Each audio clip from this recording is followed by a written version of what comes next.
shoes wide.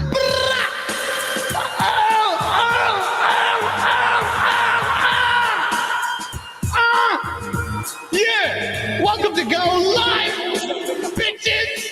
Yeah! So we end it there. That's a wrap. Hi, everyone. Welcome to Go Live. I just had a coffee. I'm flying. How are you, Asa? How am I? I'm great. That's an intro. I'm fantastic, guys. I've been into some hardcore PC gaming, which means I've been like trying to fix my PC for the last 24 hours or so. Not played anything. So apart from that, looking forward to getting into some shit, right? PC Master Race. I don't mean to play. What was that? It's not Exhibit. What's wrong with it? DMX? But yeah, PC Master Race. Yeah, you're not having a good time as well recently. We'll talk about it. We have such a great show for you, ladies and gentlemen. Thank you for the 200 people already here tuning in to get sourcing. You know what this is going to be about. This, especially this show. All the ponies there. I see you. Albert G's in the chat. He's even a member. Shout out to him, bro. Another day has gone. I'm still all alone. All right, we're deleting this one. We'll start again. Everybody come back in like 5 minutes. So now I realize why I kicked Gaz off of my podcast. I'm out of here. Oh shit! I'm in one of those moods, man. It's gonna be a wild one. Shout out to everyone in the chat. We have such great guests. Oh, making his debut. Yeah, it is Web Dave from Outbreak Podcast. Keep playing. Oh, you bastard! I'm ready for you, man. I had to get the big 300 double mega triple shot. You need some cocaine as well. I haven't done that since, never done that. The eyes tell the story. What's up, man? How you doing, Web Dave? I'm doing great, man. Welcome, man. Thank you so much for being for being here, for letting me be here. Is what it is. Man, I'm just so excited. Can you tell? Not nervous, just excited because, man, you guys, this is going to be great. Going to be a lot of fun. Hopefully, I can keep up with you guys. Woo. God, don't say that, man. You are just being so nice, but you are on the podcast circuit all the time. You're on Boom Show. You've got a great. By the way, check everything's linked in the description. Yes, it is. I've done it properly this time. We've had I think all of us have had the pleasure of being, apart from Mesa. That's right. Oh, Invite's always out there for him, but he's a busy man.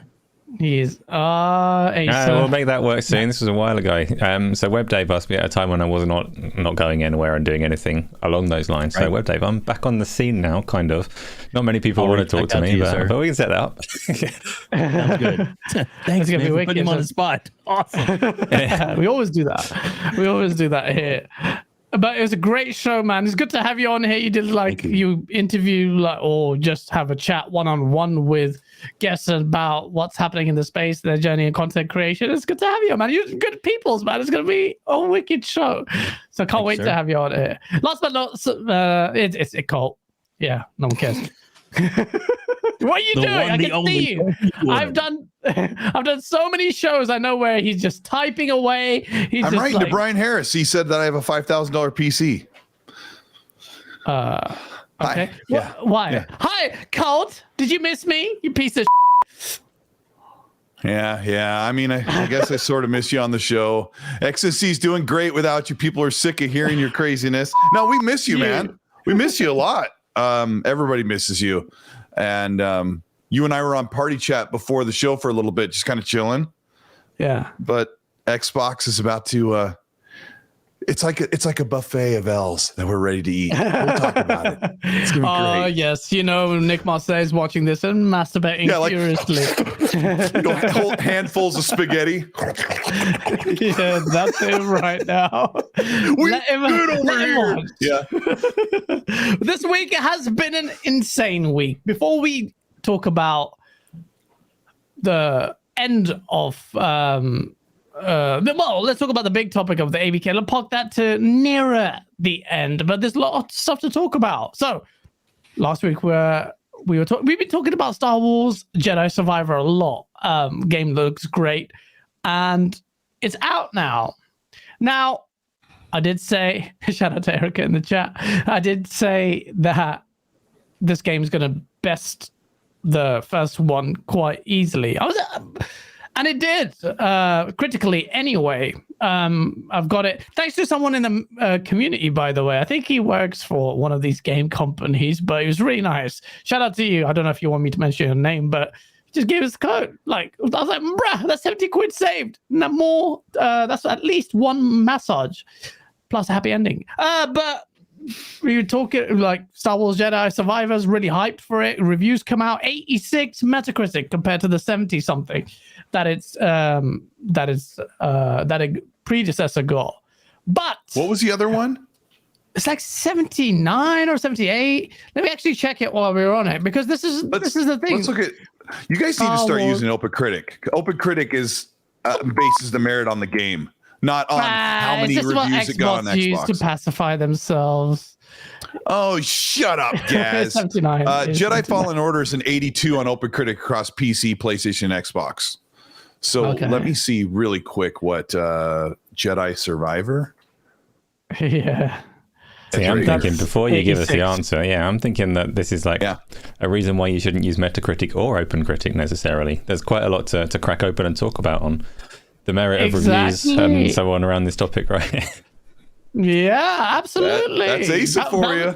And that's the angle I was approaching with this, because this. So if you cast your mind back, people, the Jedi Fallen Order, which was a great game, got critically shot down for its problems, bugs, technical issues, and that's what people cite as one of the reasons why it isn't scored as high as it should be. However, interestingly, Jedi Survivor has come out with a whole litany of bugs, and I'm not talking about bugs like, oh, that's not really nice. On PC, the game is disgustingly performing disgustingly for you. Even no matter how powerful your rig is, that thing seems to be just killing the machine. It's one of the worst ports in a very long time. It's almost, you can equate it almost to Cyberpunk. It's quite bad. So it's been a busy weekend for me, but got to play a bit. I didn't play that much because Colt Eastwood isn't party chain. Doesn't shut the you can't hear the story. No, we were just chilling. But I said, why are you playing that game? We're in party, but anyway. I know. It's just I talk a lot. But I played it. a little bit. I just want to look into it. What it plays like. Do I get bugs anyway? The game seemed fine, but I was playing in performance mode and it looked really blurry. Like the resolution was really shit. I don't know what the resolution is for the final game. Like I haven't seen Digital Foundry and whatnot. It's like the game looks beautiful. I bet it's 1080p. Game looks beautiful, but it's probably 1080p. Because I was like, oh, did I see some weird, that compression you see on YouTube? I was like, did I just see that in front of that? What? That makes no sense now. Anyway, but then the rest of it is really blurry. I'm like, do I have to play this in quality mode? Because resolution, we've typically said we don't really care about that much over frames, but the image degradation in terms of quality, it seems profound. And I'm saying this because when playing the game is beautiful, but something's not right there. So I'll play it later on. But Asa, you alluded to this, like the utility of review scores, Metacritic scores. This game got an 86. Doesn't seem to have been knocked down at all, really, on the technical part. I saw we got this covered.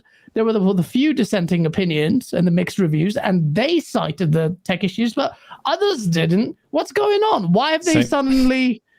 It's a really difficult one. So I'm fairly diplomatic and I'll walk the line in between, but it's difficult to know how reviewers should handle this. It's very easy for us to sit here and say we want our reviewers to be consistent, honest, and tell us what's going on with these games.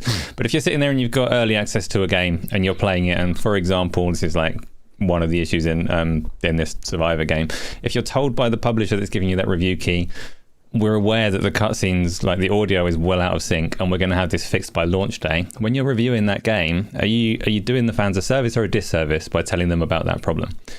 And it's like they walk a difficult line, and this is why I say when you talk about Metacritic and OpenCritic, Open Cricket. In both of those, everybody hates cricket. Cricket is not an interesting sport, so you should steer well clear of it. Sorry, Gaz. But when you're looking at those, like all the nuance of it, so if you've got your favorite reviewers and you know how they handle these conversations and you know whether they're going to be upfront about issues and you know how it's going to impact their score or not, all of that nuance is lost if you look at a review aggregator. So it becomes almost worthless. And for me, like, I've seen ACG was very vocal about the problems. He did his public service announcement. He got a lot of heat for it, but he shouldn't have done. He just said exactly how it is. He got a lot of heat for that? He got a lot of heat What for ACG? it. Just for It works people saying, fine for like, me. exactly, all of that kind of stuff. And like, it's going to be fixed in the day one patch. Why are you telling us about it? And all of this kind of feedback, because I don't even know why, because I don't know why people are so defensive on what their stake is in it. But he was just honest. He just said, like, in the review copy, it was like this.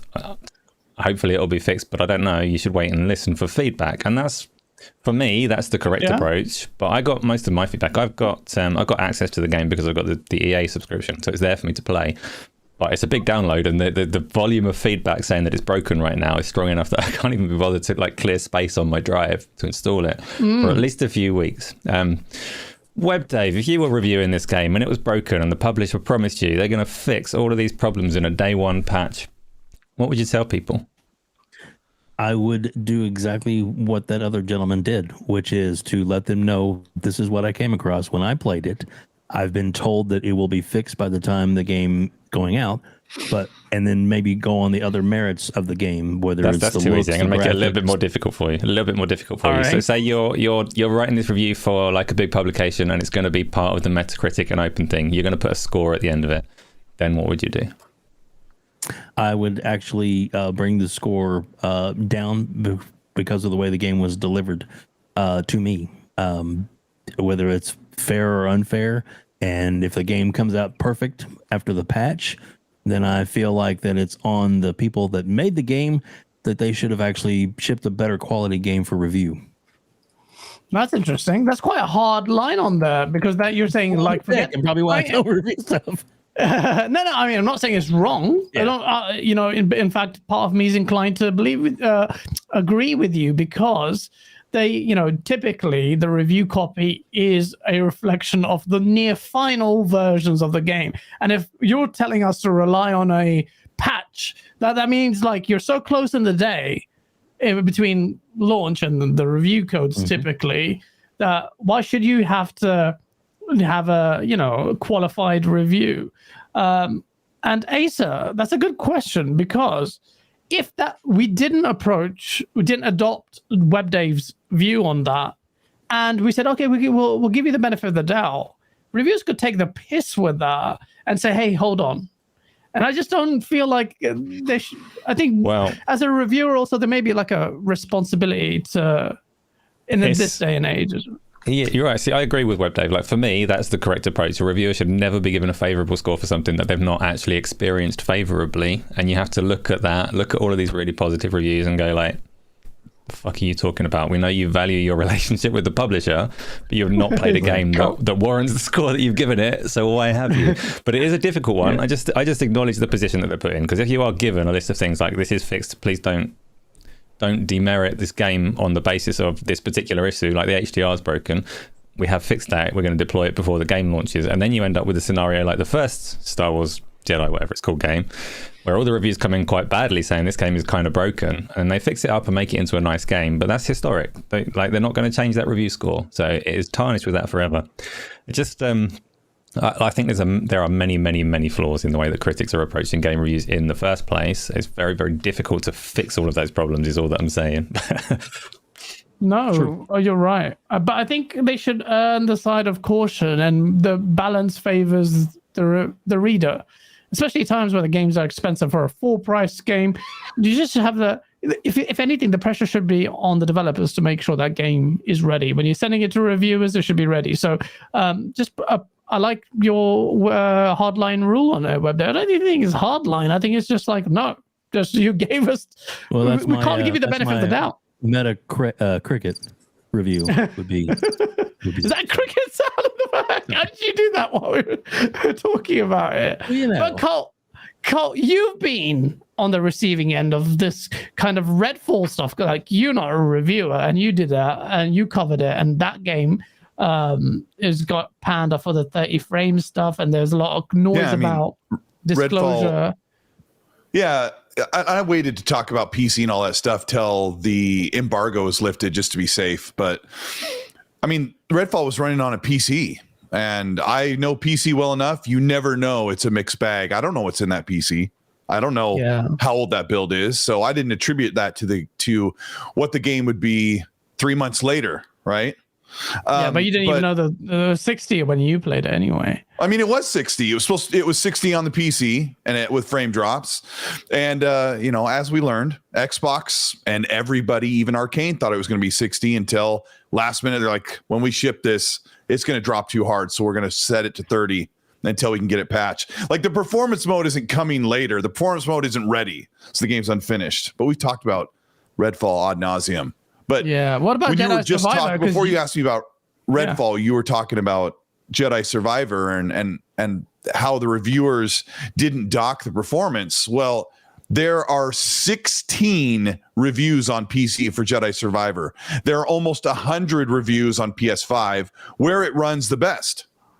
So Digital Foundry says even on PS5, it has frame problems and hitches and bugs and for performance bugs. The game isn't broken. Like, I don't think people complained about, your character T-poses and flies off the screen. It's mostly just performance hitches. On Xbox, it has a bug where it'll just like lock up for a whole entire second and then come back.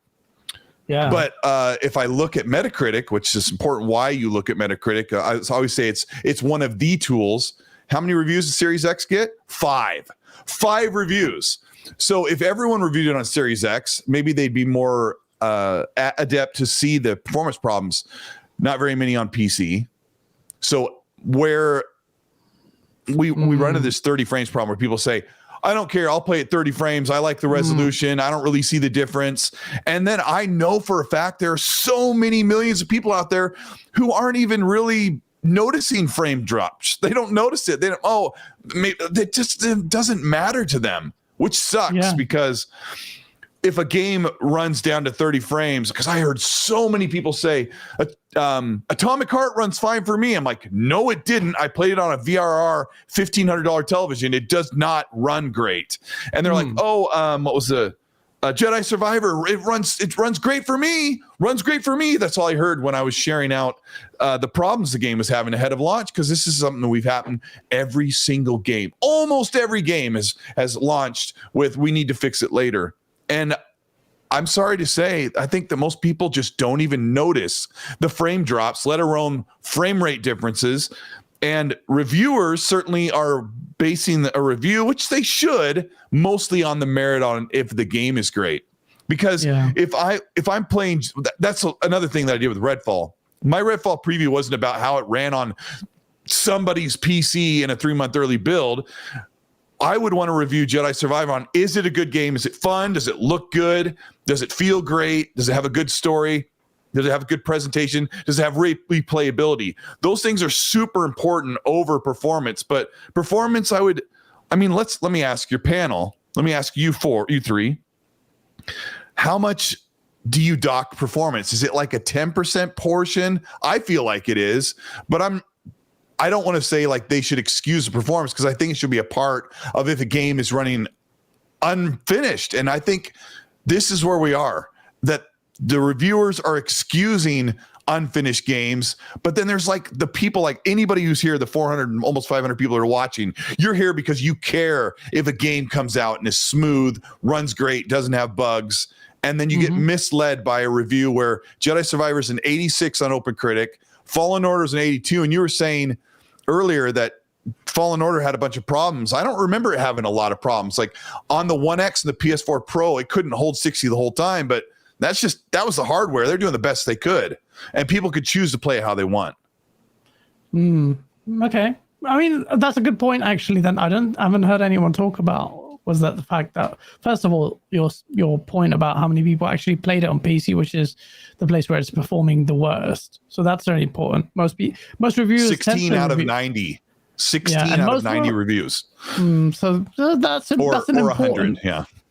that's important, then maybe that explains why there's less of a reflection on the Metascore. As to how much it should dock, there shouldn't be a fixed percent. Question is how much of it detracts from your fun, and then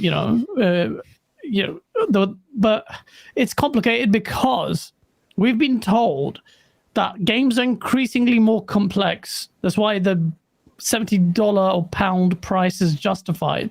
Yet this generation, we've been routinely met with games that it's almost a feature of getting games now, that they're broken, that they fundamentally have pretty bad bugs. And it's like, are you still going to cap for this price tag that doesn't reflect the quality? Not forget quality. It's not even next gen. Okay, Star Wars Jedi Survivor is beautiful. Michael Mitreski, you were saying it looks like a next-gen game. It is a next-gen game. It is beautiful. It is beautiful. But when it's broken, it's hard to justify that price tag.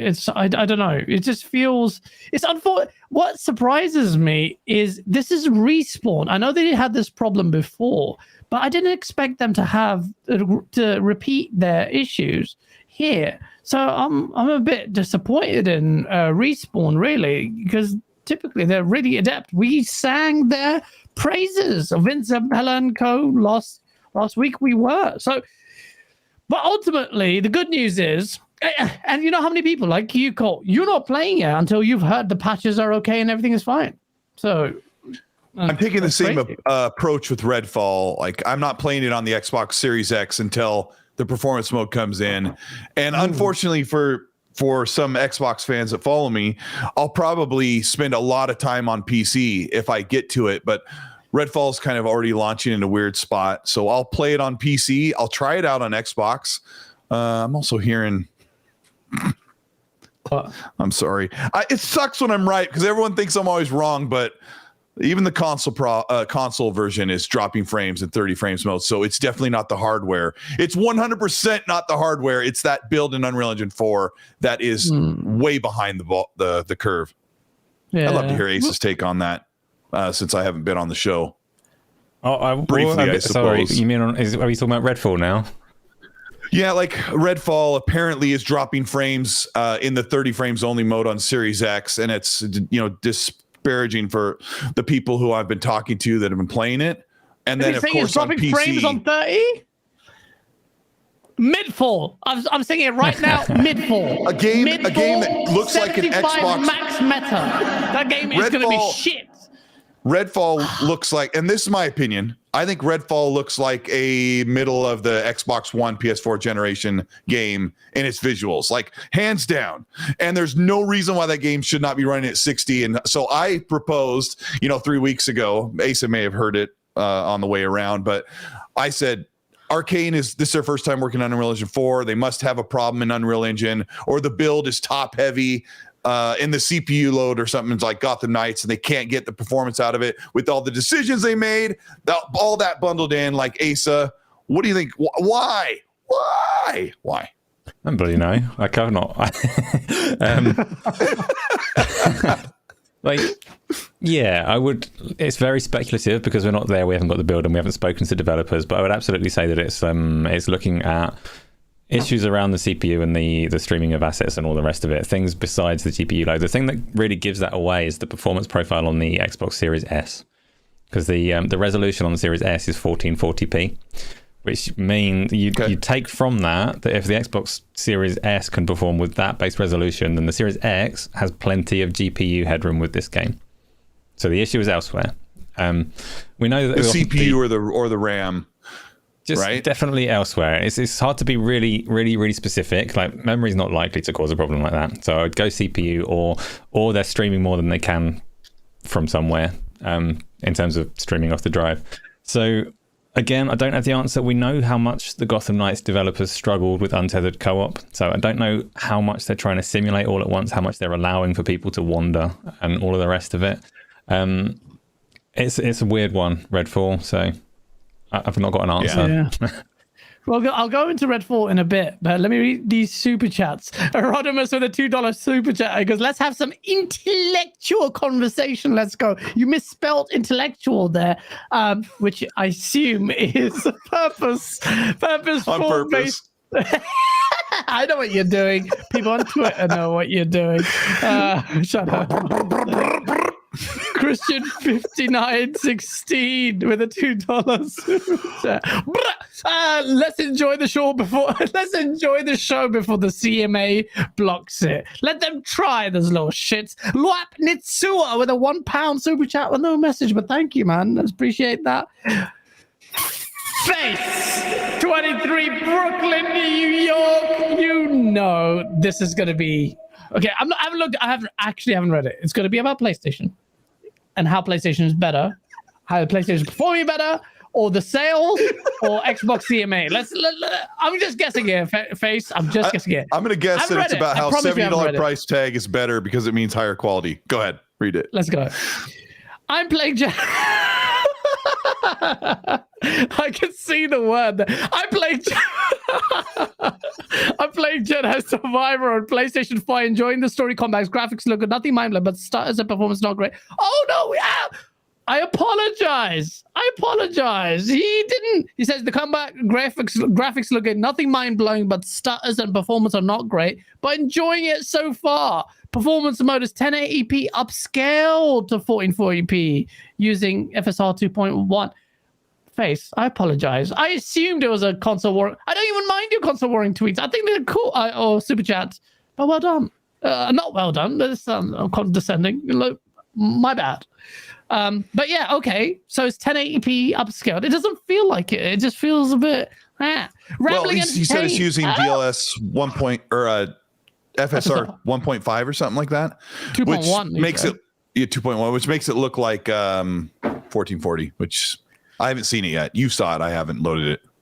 I mean, I'm not like the TV's just there, so it was like it reminded me of Evil West, that stupid game. But the resolution, the performance mode looked really blurry, and I noticed it straight away on this. I'm like, yeah, no, I don't know, but I'll tell you now, chat. The game looks beautiful. The cutscene, like the kind of at the start that summarizes the last game into the new one, it's just so good.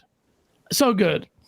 Rambling Entertained with a $5 super chat. Hey guys, where do you get all your music from your videos from? I can't talk. Also, I blade Colt for all the bad. I think he blame. He's the Michael Pachter of video games. Why are you blaming Colt for all the bad ports? Because they sent me to the studios to get performance up to 30 FPS on all games. Rambling Entertainment, we have licenses with music providers, so I get the licenses for them. So Artlist is a really good one. You got Epidemic Sounds and others. So either pay per track if you really like a track. I'll pay some money. This is why I'm saying that some videos will cost you a lot of money. It's worth it. Your stuff sounds really great. Yeah, and it gets like 3 views. But people don't care. But Poxy 1972, member for 18 months. I can't watch it live. No problem at all, bro. But just want to say what a great panel. Big shout out to Web Dave. If you're not following him, you're missing out on great content. Facts. Thank you for that. Web Dave, did you just become a member? What? I did. You didn't need to do that whilst you're on the show. I appreciate it. I still wanted to. I appreciate it. Thank you, man. That's why you're so one of the nicest people, and always supporting from day zero. Speaking of which, Red Wolf is also, he's been a member long enough to give birth to a human child. Every time you see the number 9 months, you come up with the same joke. People know it. Think of a new one. Carry on. That's how long it took Goku to I had to bring the Dragon Ball Z. What is it? My simple brain. What would you want to equate 9 months to? How are you going to twist that? Go, give me something that takes 9 months. I don't need to. You can just go, I've done that joke many times. Let's not. There's that one. There's your fusion dance. These things are like, they're almost a drinking game at this point. I've thought before this show, I almost said, because there's all this talk around like the CTA stuff around Activision Blizzard King supposedly taking maybe 9 months, and it's like Gaz is going to do the line again. He's definitely going to do the line on this show, and you did it before we even got there. I'm sorry. I'm not sorry. And I'll do it again. Shout out to you, man. Shout out to Red Wolf. Hit the dang like button, he says. Shout out to the 500 people. Smash it. Just smash it. I'm not going to talk until you smash it. Boom. Touch that like button. Caress it. And he says, only 90 likes, so it's gone up a little bit. Show some love. You guys rock. Thank you, Red Wolf. And thank you always for your support. Mr. RE79 with a $5 super chat. Your name is a bit weird. Series X may have an issue with Unreal Engine 4, Ghostwire, Hogwarts, Jedi Survivor, and Redfall. All these titles are Unreal Engine 4 Series X struggles on that engine versus PlayStation 5. UE4 seems to be it's kind of echoing your sentiments. Cole, are you trying to indicate that UE4 is the problem here? No, an engine doesn't cause performance problems. Yeah. It's the build. You have to make decisions when you build a game. Asa can supplement what I don't understand, but you have to make decisions on what Ace was kind of talking about as well, like where the GPU load or where the processing load is on the CPU. You've got an SoC. It's all built into one chunk on a console, and you have to choose what is processed and what is GPU heavy and how all that works, and you make the right balance. And when people say bottleneck, like there may be a bottleneck in the design, like Gotham Knights was definitely a bottleneck in the processing design. So the game itself, the build was bottlenecked to where you could lower all GPU settings like textures, shadows, lighting, things like that, and resolution, and you would still not be able to get over the performance barrier. So I think that's pretty much sounds like what's going on with Redfall. They made those decisions and they can't easily reverse them, so they need time to start moving different processes into areas where they have more headroom. How did I do, Asa?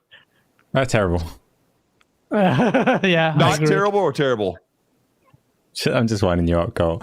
It's a complicated game, and even the things that I say. So you hold me in too high esteem. I'm not the person with all the answers for all of these things. But even when you talk about, that's impossible. So the Redfall example, where I'm saying like there's headroom on the GPU, that is not nuanced enough. That's too broad as well, because GPUs have loads of different properties and different attributes, and they may be like shading these pixels and things. They may be drawing meshes. They may be doing all of these different elements at different speeds and different rates. So when I say something like that, it's very dumbed down from what is true, but I'm not the person to like really scratch into the hardcore heavy details of how these things work. Sure. Yeah.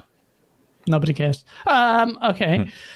I mean, it really is. It's what Ace is talking about. It's all this stuff that we're never meant to even bother worrying about. And it could be as simple as the people that sit in the studio and they have to code certain things that are so far removed from stuff you'll actually see or do in a game. And it's all part of the programming. Ace is right. You can't just make a general statement. I try to at least be general as far as there are simple things that we know that the GPU does, and we know that the CPU will handle animations or AI or, the enemies and stuff like that. But I've just heard from so many different reports, like when Digital Foundry talked about the Gotham Knights thing, like it seemed like it was the same problem. And that was my assumption. And they sort of said the same thing. Of course, Digital Foundry doesn't know everything either. But, and every once in a while you hear a developer say, well, actually, and I'm like, because I'd like to learn something one of these days. But anyway. Yeah. Shut up. But anyway, the point being that we've been talking about for half an hour, games are broken. I didn't listen to a word of that. Because all I heard was, it doesn't matter. Xbox power failed. That's all we need to know. It's dead. It's dead, Jim. Red Wolf with the $5 super chat goes, since it's been 9 months, I suppose I owe you some child support, Gaz. Here you go. And he gives me a feeder with milk. Bitty. Thank you, Dad. That's weird. Peter Morland, thank you for remembering 15 months. I can't make a joke about that. Hold on. I just got a message says, I'm not having any issues with Jedi Survivor on my Xbox Series X. Stop whining, Colt. This is what we have to deal with. This is why games are so broken. I'm not getting any issues. Well, then. Good for you. I was trying to interrupt you when you were going, that saying the whole thing we've been talking about for a half an hour is that games are broken. We're not getting the performance that we were promised, and the games are more expensive. By the way, Nick Marseille has already clipped the show bit we were making fun of because he's watching. Of course you are. Even the haters You didn't love say it. anything about Nick. You were nice to Nick today. I told him he was masturbating furiously watching us. You did? Yeah. Do you have proof? I retweeted. Peter Morland with the 15-month member there. Thank you, man. Good fun so far. Always good to hear Gaz, Ace of Cult, give it some sauce. And hey, Web Dave, just subscribe to your channel. Love to all. Shout out to you and shout out to Web Dave. Dave, go on, David. Go on, David. Yo. Talk to us, mate. Listen, mate. What's happening with Redfall? Give us first of all, give us a number of where you think this is going to land. And we'll hold you to it. And if you're wrong, we'll beat the shit out of you. No, we won't do that. But sweet, you like that? Oh, wow, freaky. Go on. 72. 72. You know what? You are actually probably around the right. I think it's low 70s. Boss Mod Lethal Papa, shout out to you in the chat. Oh, I need to give you powers. 73. 73, he says. Charlie Hustle with the 74. Alvin with 84. 81 for me, says AJH. I like Colt's number. Hargeet's going between 68 to 72. Ooh, these numbers have dropped significantly since we did that poll when we talked about it a few weeks ago.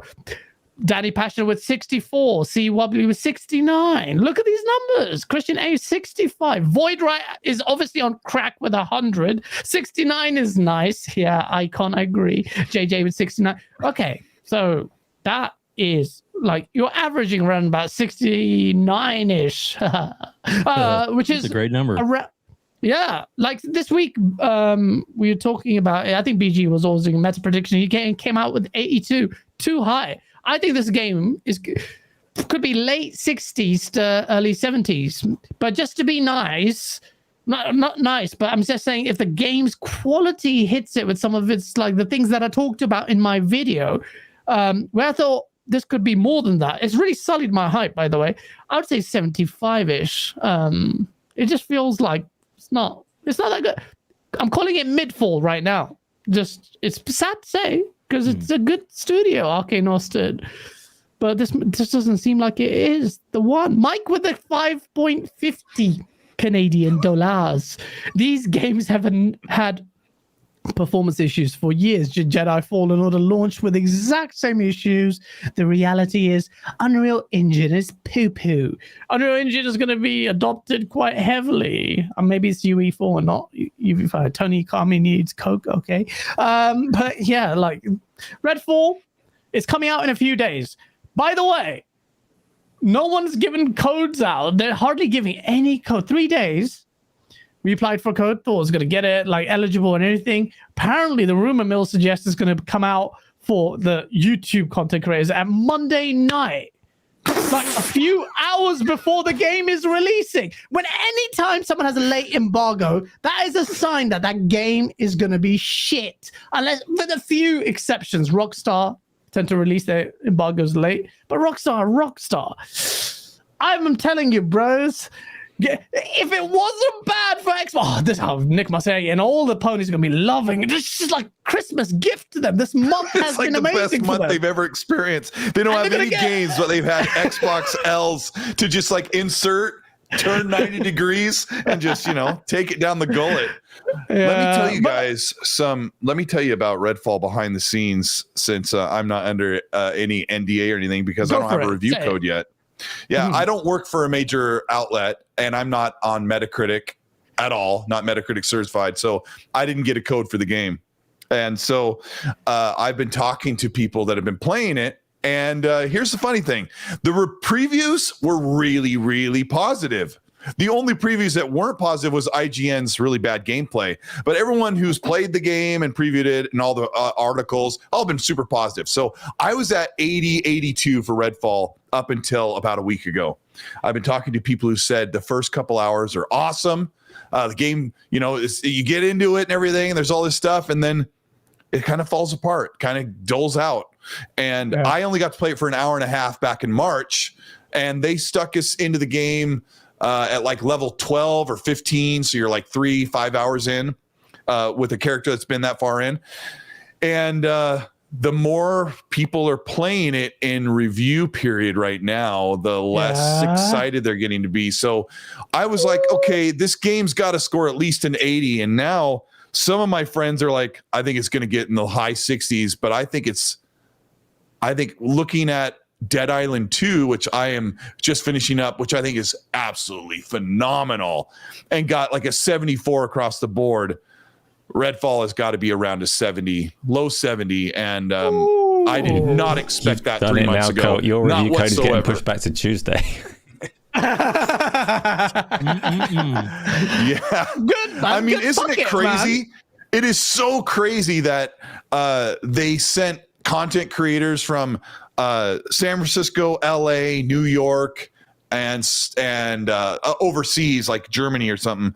They let them come play the game like I did, and the majority of those people are not even getting a code in enough time to actually review the game. It's like, ooh, man. Well, yo, that means, bro, come on. They fly you out there, pay for all that shit. You come out and say delay Redfall, and instantly they do a Sony on you and cut you out, bro.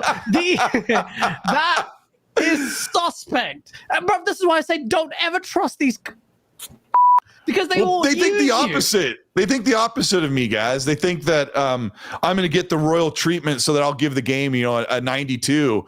But I don't think they. Well, I mean, you could say, oh, maybe they withheld the review code from Colt because he told everyone delay Redfall. And I talked to somebody at PR for at Arcane and Bethesda. I was like, I've been seeing a lot of your tweets. You're in my algorithm now since we met. And I'm like, oh crap, because I'm like delay Redfall, and I did the video about how they're having problems with Unreal Engine. But that's exactly what you want to do, and that's what you've been telling me, guys, for quite a few weeks since this. Like, Colt, you have to be straight up. You have to be critical where critical's due. And I was super excited when I played it back in March, and I got that little slice. They give you that little slice of heaven, and then they cut you off before you can get further into the game. And everyone was excited about that slice of heaven. And here I have to sit like. Instead of an 82, I'm like 72. That's bad. And BG, shout out to BG in the chat. He says, I've not seen any announcement that this game has gone gold. Neither have I, bro. In fact, I heard Final Fantasy 6. They did say that? Okay. They did. They quietly announced it, but I told people you shouldn't say we're going gold because you're not finished. The game's not finished. And it's an Xbox exclusive now. It wasn't a month ago, but now it is, right? And it's all Xbox's fault. Well, partially it is. Partially it is. Yeah. Well, but before these games were like, it didn't even work on it. But now it's like, it's all Xbox. But well, what can you say? Alvin with the $5 super chat. These 60, 70 predictions in chat aren't reflective of performance issues. That's indicative of a bad game, which I'm betting it's not. Well, not bad. That doesn't make 70 games are not bad. We're playing Dead Island. That's a 74 on Metacritic. Dead Island 2. Such a fun game. Such a fun game. Such a fun game, Dead Island 2. Me and you were playing co-op. And we're like, we could stream this. It was so cool. Like some of the set pieces. You guys don't. I've never played Dead Island. Like I played it like, briefly, maybe. With my friend at Ben's house. Oh, you don't know who Ben is. But yeah, like it was like, man, okay. But this game is fun. Like, is it? And it looks better than Redfall. It looks better. It is one of the. It's such a great looking game, and it feels great. It's got really great systems, and it's a 75 on OpenCritic. So, and I'm seeing like Nick's in the chat is like, when are we going to stop saying 70 games aren't good? Some of my favorite games are 70s. Dying Light, Dead Island. I could go on, but Fallen Order. Yeah, no, 70 something is not a bad game, but when you're a brand new IP, a big AAA game that's finally come to Xbox, and you launch with a 72, if that's a score.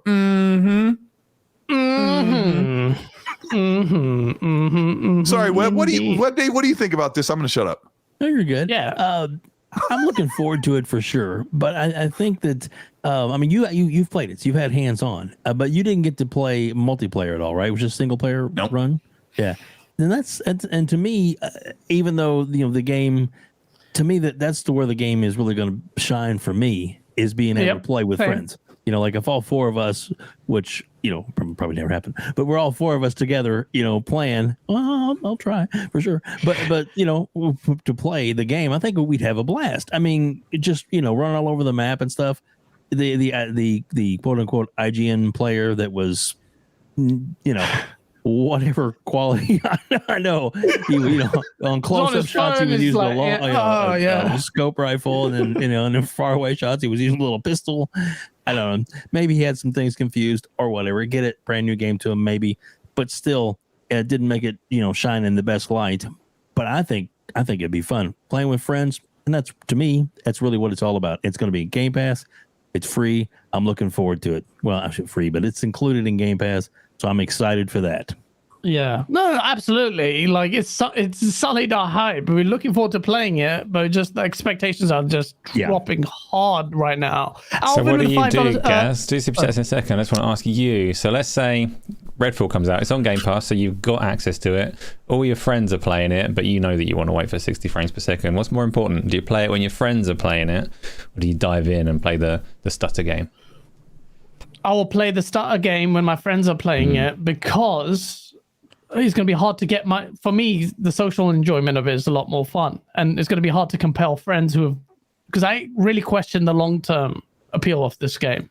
I don't think there's going to be, at one point I thought, and when I made my video and based on the previews, it sounded really good. I thought there might be more to this, like with the weapon meta, the looting element of it. And they haven't, and this is compounded by their lack of marketing. Like they haven't really marketed. I was expecting more, show us more, give us tease a little bit. And they didn't do any of that. I'm like, all right. So this seems like everything we've seen so far, that's how deep the game is. Maybe I'm wrong, but I will only play it with my friends. I will forsake, I can't, because I don't know how long it will take, Asa. If he at least gave me a date, okay, you're going to get it in June. At 60, I'll be you get it. You get it like it's going to be like Halo's ray tracing. It's been promised. Mm-hmm. Maybe we'll get it one day. Maybe they'll deliver it. And it'll be like, you've not done that. I have heard that Xbox sent their advanced technology group ASAP as soon as they were dropped blindly this information about the 30 frames mode, and so they immediately sent their technology group over to get this fast tracked as soon as possible. But I would expect it to take almost a month, like it took Dying Light 2, almost a month to get the resolution up where it should be next to the frame rate, because they just kind of dropped it out there. But I also want to say about the 30 frames thing, I'll always choose to play 60, but you have to remember that 60 frames, how do I say this because I want to be fair to everyone. I want to be with a Scottish accent. Of course you can enjoy a great game at 30. Like we played God of War at 30, or we played Red Dead Redemption at 30. But if you play Redfall at 30, you're missing out on don't laugh at me, but the premium experience that you come to expect from the consoles. Because right now the PS5 and Xbox Series X are like 99% 60 frames performance mode in their games, right? I mean, it's pretty much, there's very few, like maybe 3 games that don't. So you could enjoy Redfall with your friends and go, oh man, you'd be doing this. Oh man, I really wish this was 60. It should be 60. And I'm not getting that premium experience. Now I feel like my Series X feels like an Xbox One right now on this game because it runs at 30. And you can get over it. You can still enjoy the game. The same as like the people who say, it runs fine on mine. I don't feel the drops. I'm like, yeah, okay. And so that's the bummer about it. And that's why I just rather wait. I'm trying to wait, because I've rolled credits on all these games this year that got patched after I'd already got that last achievement I wanted and moved on. Lauren Olivia, shout out to you in chat. She goes, Colt Eastwood, are we really going to perpetuate the circle jerk of review scores? How much do we actually care about some of these issues, and how much is the crowd? How much the crowd thinks? I've told you guys since 2018 or 2019, like Metacritic or OpenCritic is just one tool. I'm going to repeat this statement. It is one tool to help you decide if you want to buy a game. It's all about the purchase, right? The $60 to $70. You use OpenCritic or Metacritic to give you a score. If it's a 68, maybe I ought to wait, right? But you don't use it standalone. And that's why Ace is like, you guys are clowns for using OpenCritic. You can't use it as a standalone thing. You have to. Yeah, you did. Yeah, you did. It's a fail-safe follow a couple of reviewers that you like, or YouTubers. Like, let's say you love ACG and Skill Up, and they normally align with you. ACG. I've said this publicly a bunch of times. So let's pretend ACG, like, when he says get a game, and I usually end up liking it. So I trust his opinion because it's all about opinion. So you use that, and then you go to Gaz. Like, I go to a good friend. Gaz, did you like this game? Yeah, I really liked it. Okay, I'm going to play it. And I usually like the stuff that Gaz likes, or I usually like the same games that Dealer or Rand like that sort of thing. So you have to use all three at once. But the open critic thing can tell its own story. Like, look at how reviewers look at a game and what kind of quality they think. It tells a certain story, and you have to pair that with other, because all of it is subjective, even the open critic number. So, except my review, they're objective. VR2 with a £5 super chat. How long until content creators have to drop the Xbox centric and call their channels Game Pass centric or cloud centric, because Xbox isn't looking good? That's a bit apocalyptic regarding that. Like, Xbox isn't going anywhere. That's why the CMA thing is so important. Ponies, I know your game. I will talk about it later. Shout out to Replicant in the chat for becoming a member. We got some memberships. It's going to be souls. Danny Fashion Official with a $2 super because show is fire. Shout out to Danny's always in there. And shout out to 608 people watching. Yeah! By the way, at the end of the show, I'm going to play that song. All of us have to bunger it, including you, ASAP. All you have to do is move your shoulders up and down. Do this. No, you're not going anywhere. Huggy left me. I'm in. Away, and he's got me in. and he left me. You guys are all doing it, okay? That's just agreed. Yeah. It's agreed. Everyone's going to bunger at the end. Shout out to 640 people watching. So we've got Star Wars. Wait, Jedi tell Survivor. him to do something else. You have to tell him to do something really important. Hit the like button. Hit the like button. Sorry. I was like, what? Hey, shout out to Dark in the chat. Dog's turning into a pony. I see him galloping. They're corrupting him. I see it, Doc. You're in some weird circles, bro, and I can see it. You gotta watch out, man. They'll pull you in. It's like the Eye of Sauron. Portorock is corrupting him.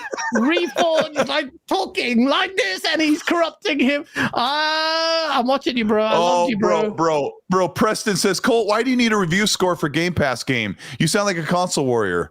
What? What the crap? How do those even correlate, man? They do correlate, not the console warrior bit, but the review scores on the game that you've got on Game Pass. Like, there's a relevant point in there.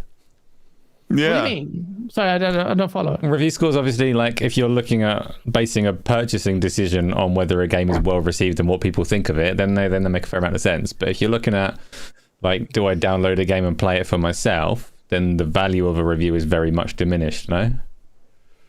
Sure, but I mean, I'm paying $200 a year for Game Pass. I don't want them to say, just try it. If it sucks, oh well, who cares? Like, the games are 40 cents a piece if you look at all of them. Like, no, I want lots of great games at my disposal, especially where I like to play the most often. So do review scores matter to me as much if it's in Game Pass? No. Like, do I want Redfall to score a great review so Arcane can be healthy and continue to flourish and make more games? Yes. Like, I don't know. Of course, you can have your list wars, but, if you're paying, like, I guess Preston's talking about Redfall being on Game Pass. It's like, who cares if it scores a 40? It's on Game Pass. I'm like, that's like Stockholm Syndrome, bro. It's like, that's no, not it's even not that, good. though. It's perpetuating the narrative. A lot of PlayStation guys say, like, you guys always say, it's on Game Pass, so what? And I'm seeing I don't care about the narrative. That's a stupid the narrative can be though. console. It can be console warrior as well. Like, who cares about what the ponies are saying, right? It's about ponies, what though. I want. Xbox like, I want great content from my favorite studios. A lot of my favorite studios are outside of Xbox and within Xbox. I want those studios to do great work. I want Arcade to knock it out of the park so they can make something even better next time around. Because I don't like Dishonored 1 and 2 at all. I've tried them many times. I love games. Prey to death, and I may not love Redfall. So I don't know, but we were also talking about Jedi Survivor and all that stuff.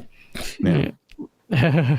Kabini Gaming with a $2 super chat. 5 controllers and custom console isn't marketing. Absolutely, the amount of times I see them advertising the controller, it's just pisses me off. What did Really you does. do on Twitter? I was just Tell like, the hey, people. it's a bad news. The day the deal gets blocked, what does Xbox do? Here's some Redfall controllers. I'm like, what the what are you doing, bro? The marketing team is disgusting. Phil Spencer, if you're watching this, just fire your marketing team because they suck. They suck ass. Absolute ass. You know what'll heal the burn of getting blocked and having no AAA games for 18 months?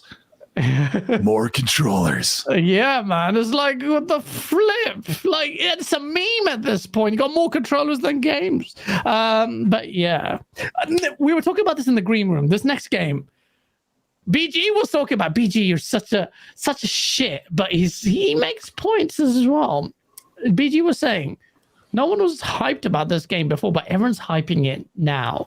We are talking about Armored Core 6. For the old people like me, we played it when we were younger on PlayStation 1 and 2. We were just, the Armored Core is a game from Software. No one gave a shit. It was very niche, unless like people like me who loved mech stuff, and Zone of Enders and all of that. This game, From Software's pedigree is so high that this once previously niche game is now creating dank memes to the point. How many views? It had 1 million views. This video in 2 days, bro. That is crazy to me to hear, because it's from Armored Core, bro. Like, that is wicked, and I hope this, because the gameplay we're playing it now. Ace is a genius, but. Look at it, man. I mean, you're going to start seeing the mech gameplay. This game, and you were saying it, Colt, you haven't played Armored Core before, but you're interested with this now. Yeah, I mean the trailer was running at 4K 30, but it looks cool. I haven't been into the mech assault type games or the what do you call it? Yeah, I haven't really been into them, but yeah, it looks good.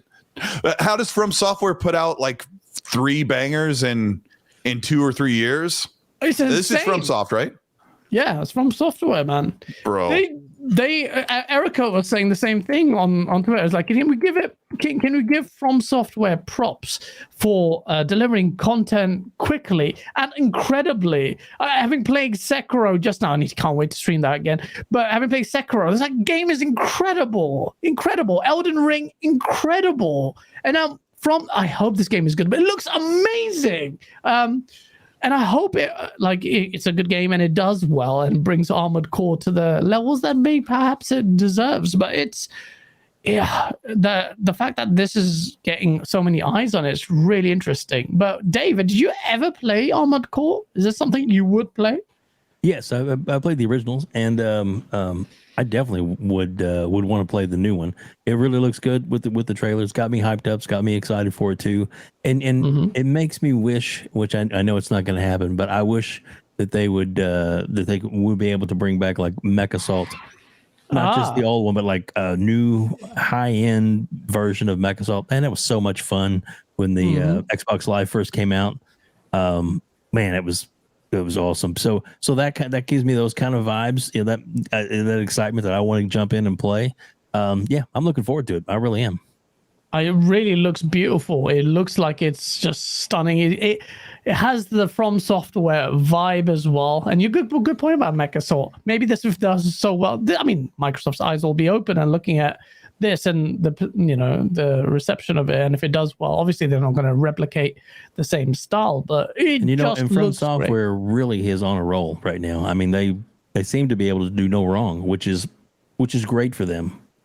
Absolutely. And PlayStation bought their shares in them, which is a great investment. It seems like. Tell me about that vibe. What is it that you're seeing that looks like From Software in that game?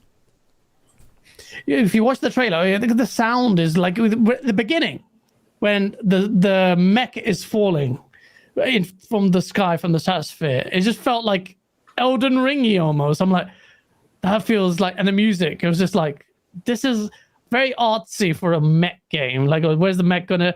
Because it almost felt weird when they started shooting. I was just like, whoa. It's got the story vibe. It's not like the gameplay wise, the story wise. It just felt like there's a I don't know. I can't really put it in words, but there's a feel for From Software games, and it felt like that starting feel like they have a particular palette in terms of their presentation. It just That's why I asked. like It's not like a trick question. It's just quite. It's an unusual thing because obviously Elden Ring and Dark Souls and all the rest of them are quite a departure from mechs shooting each other. So in terms of like gameplay and setting, they're obviously not similar. But you're picking up something that says this is a From Software game. I saw Gene. I think it was Gene Park. I might be misattributing this, but I saw somebody saying that the Armored Core games are massively heavy. I've not played them myself, but massively like open in terms of customization, in terms of how you spec up and build your mech and how you want to fight within it. And saying that is like essentially the roots of a game like Elden Ring, where you get all of this flexibility in how you build your character,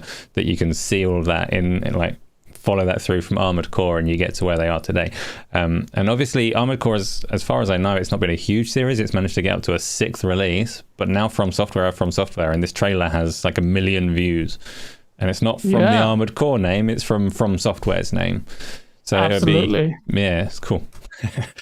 And it is cool, and I hope the people who never knew about Armored Core are like, are thinking From Software mech game 6th edition. Like the number 6 gives it away that they've done a few of these, but no, I think this could be really. I mean, it looks incredible. It looks absolutely incredible. Shout out to Doc 1985, the future pony, with a $5 super chat. He goes, the Redfall Series X is fire. I just want it to run at 60 frames. Respect to Colt for saying he was waiting for the patch. Friend me, dog. We'll play together. Do it before he turns full pony. Do it. Shout out to Doc in the chat, man. But yeah, he's been pretty unrelenting on the 60 frames. He was pissed at Starfield possibly being 30. He's with you there because you're just vexed at the Starfield notion being 30 as well. So but we'll see. Now there's a lot of doom and gloom for Xbox, which we'll get into, but PlayStation Domination, it is killing it. PlayStation have had in console history, never had a quarter Q1 this strong for any console. Shipping, not sold, shipping. But 6.3 million units shipped. PS5 is on fire. It is insane.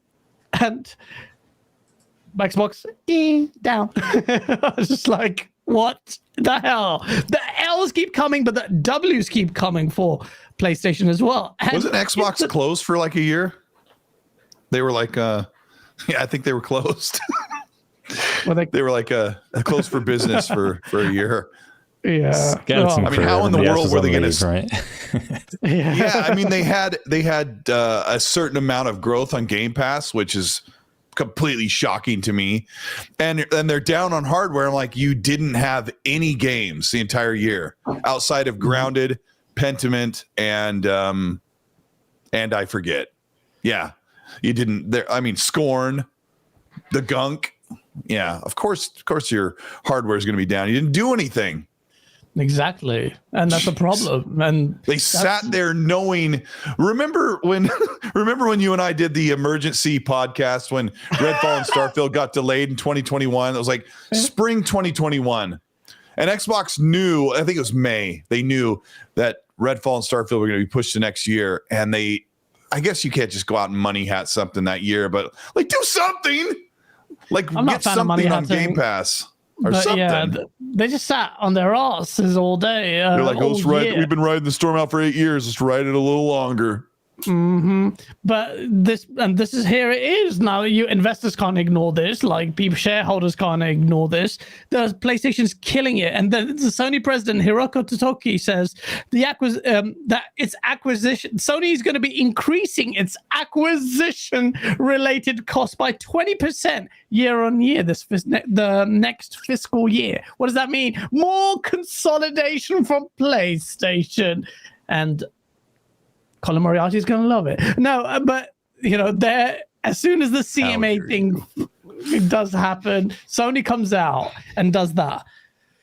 Incredible, Dave. Like, is this going to be the same? Are you, because a lot of people in chat, let me read some of the chats, not just super chats, because you should read everyone. It's like MMA Pro Fight, it says over for Xbox. PlayStation killing in game sales with no games. Weird. Kubini Gaming. And someone else bought PC, and everyone's like, yeah, look, I've never seen so many Xbox guys so negative. It's a dark time. Episode 13, it is. You'd have to be pretty blinkered after the series of L's. Performance-wise, it looks crap. Critically, games looking like they may not perform well.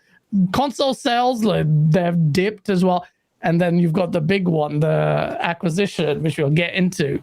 So, Dave, is this going to be the repeat of the PS4 gen? Even more so, PlayStation going to dominate? Well, how do you, when you read this, what do you think about that as an Xbox fan? I think that they got a lot of consoles out, that's for sure. They finally, met the demand, so much so that some of the scalpers were kind of like scrambling to get stuff out that they've been holding on for a while. So, but they only have one AAA title coming the rest of the year that we know of, that's actually produced by them, that's actually a quote unquote first party game, so is that, I mean, let's all get these systems, bro. But there is lots of L's, for the Xbox. You're right. No, the PlayStation. PlayStation's got one AAA first party exclusive only coming out. True. So in this shareholders agreement, they confirmed for the fiscal year. So you're going to get one PS Spider-Man 2. That's it. Up until, is it March? Well, you also say that the Square Enix game coming out, the Final Fantasy 16. Fantasy third parties, money party for now to carry it over. Yeah, and it's definitely they definitely had that locked in, but weren't they smart to lock it in because they knew that they were going to be thinned out? And wouldn't you like that if Xbox or Microsoft had done a few more of these certain games that they're kind of like, let's get them in Game Pass, at least, even if it's a 6-month window or a 3-month window when the game first comes out, just to keep the drive and the enthusiasm for Game Pass, and to keep people on point with the product.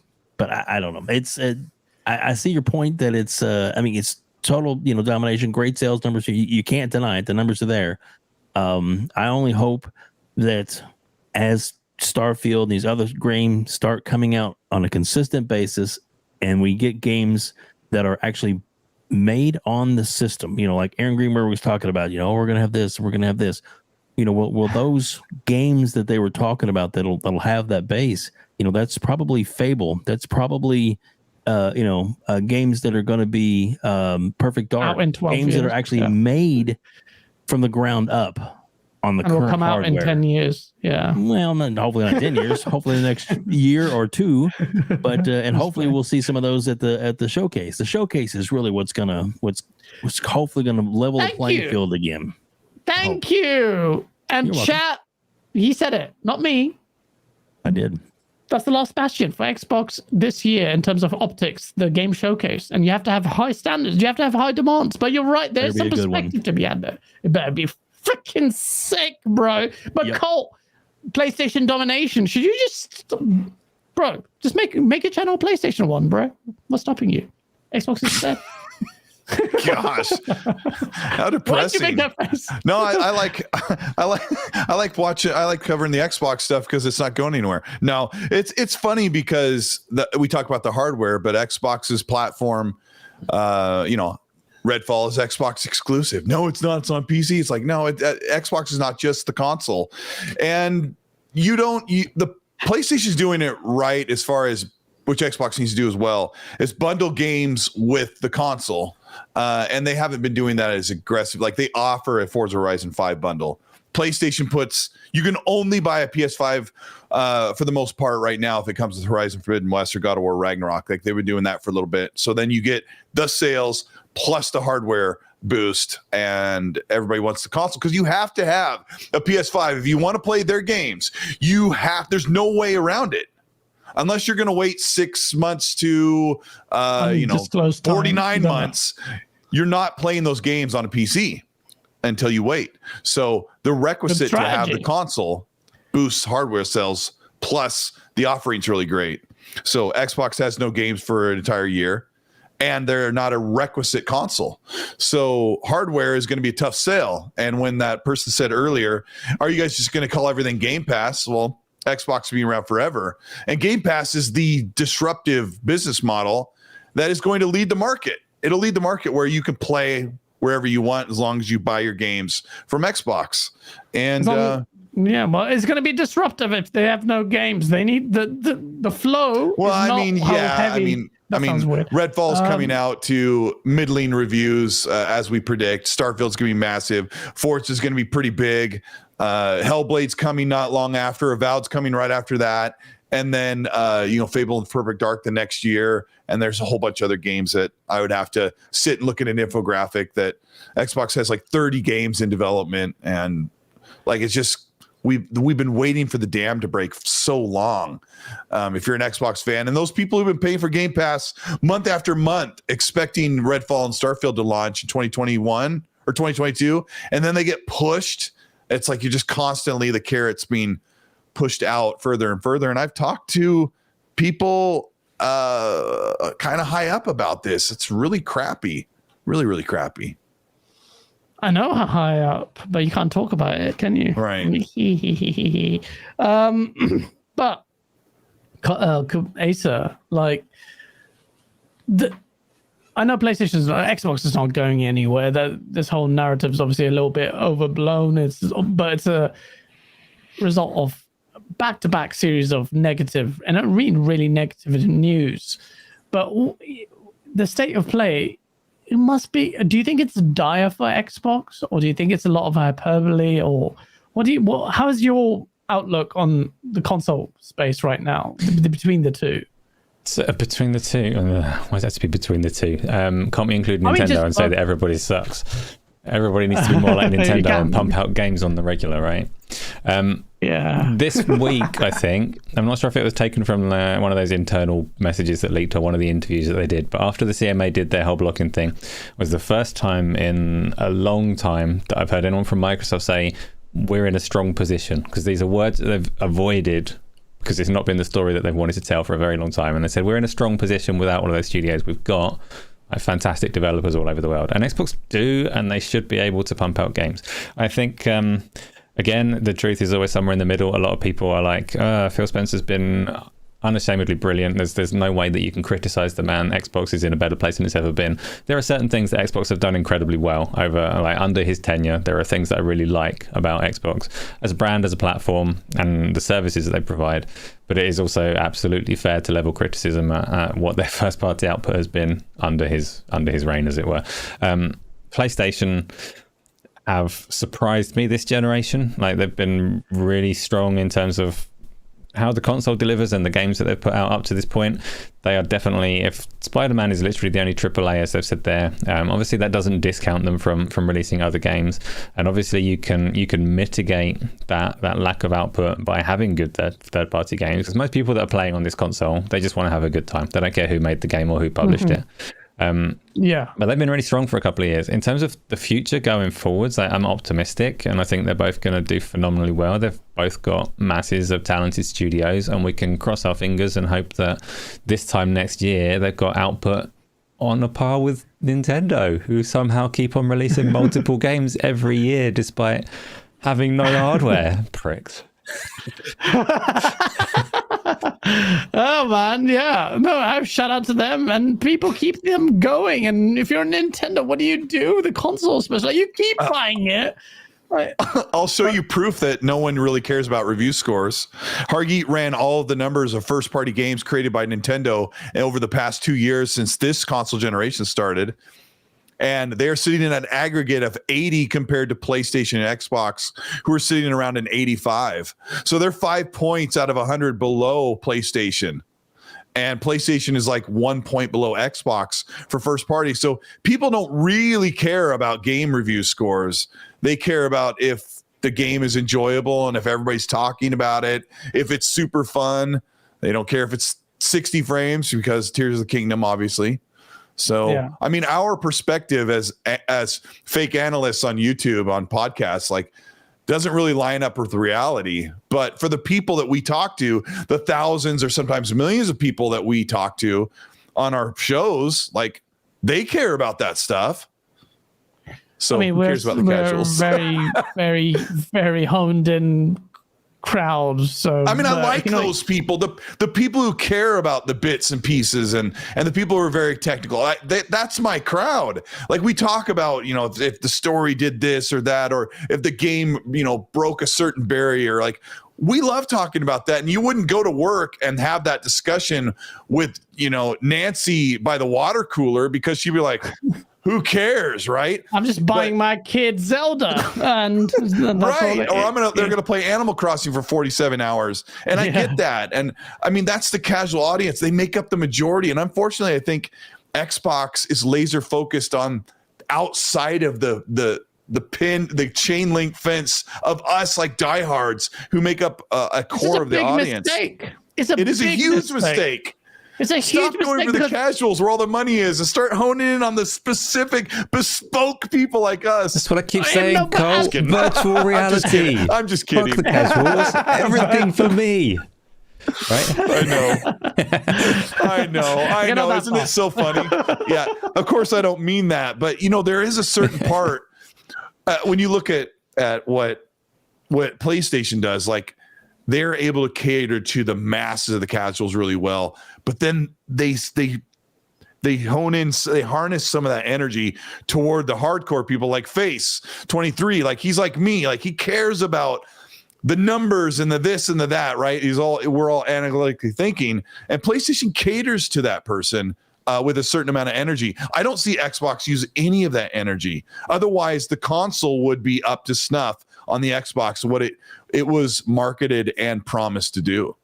Absolutely. I'm glad you said that. And that's a big scathing remark against Xbox. That basically what you're saying is it treats Xbox and Xbox owners as second-class citizens versus this blunt approach to appeal to the masses, to the mobile crowd, where all the money's at. Roblox is 30 billion. And all these suits sit there and think, and then wonder, wait a minute, why is PlayStation doing it? It hasn't even got Roblox. Why is that console selling so well? Because no matter how infinitesimally small we are in the grander scheme of the cake, we are still the nucleus.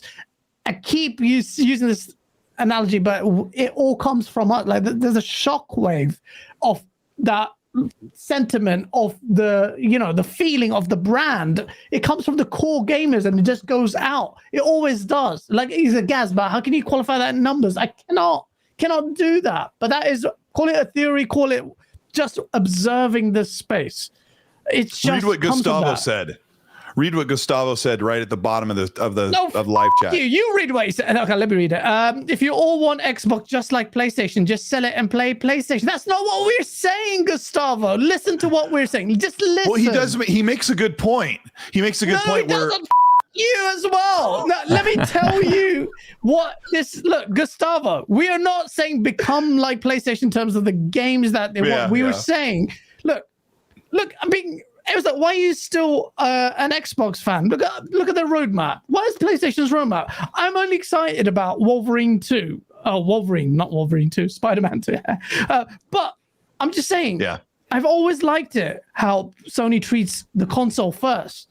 I've always loved That's all they have. Gaz, you can't say that. That's all they have.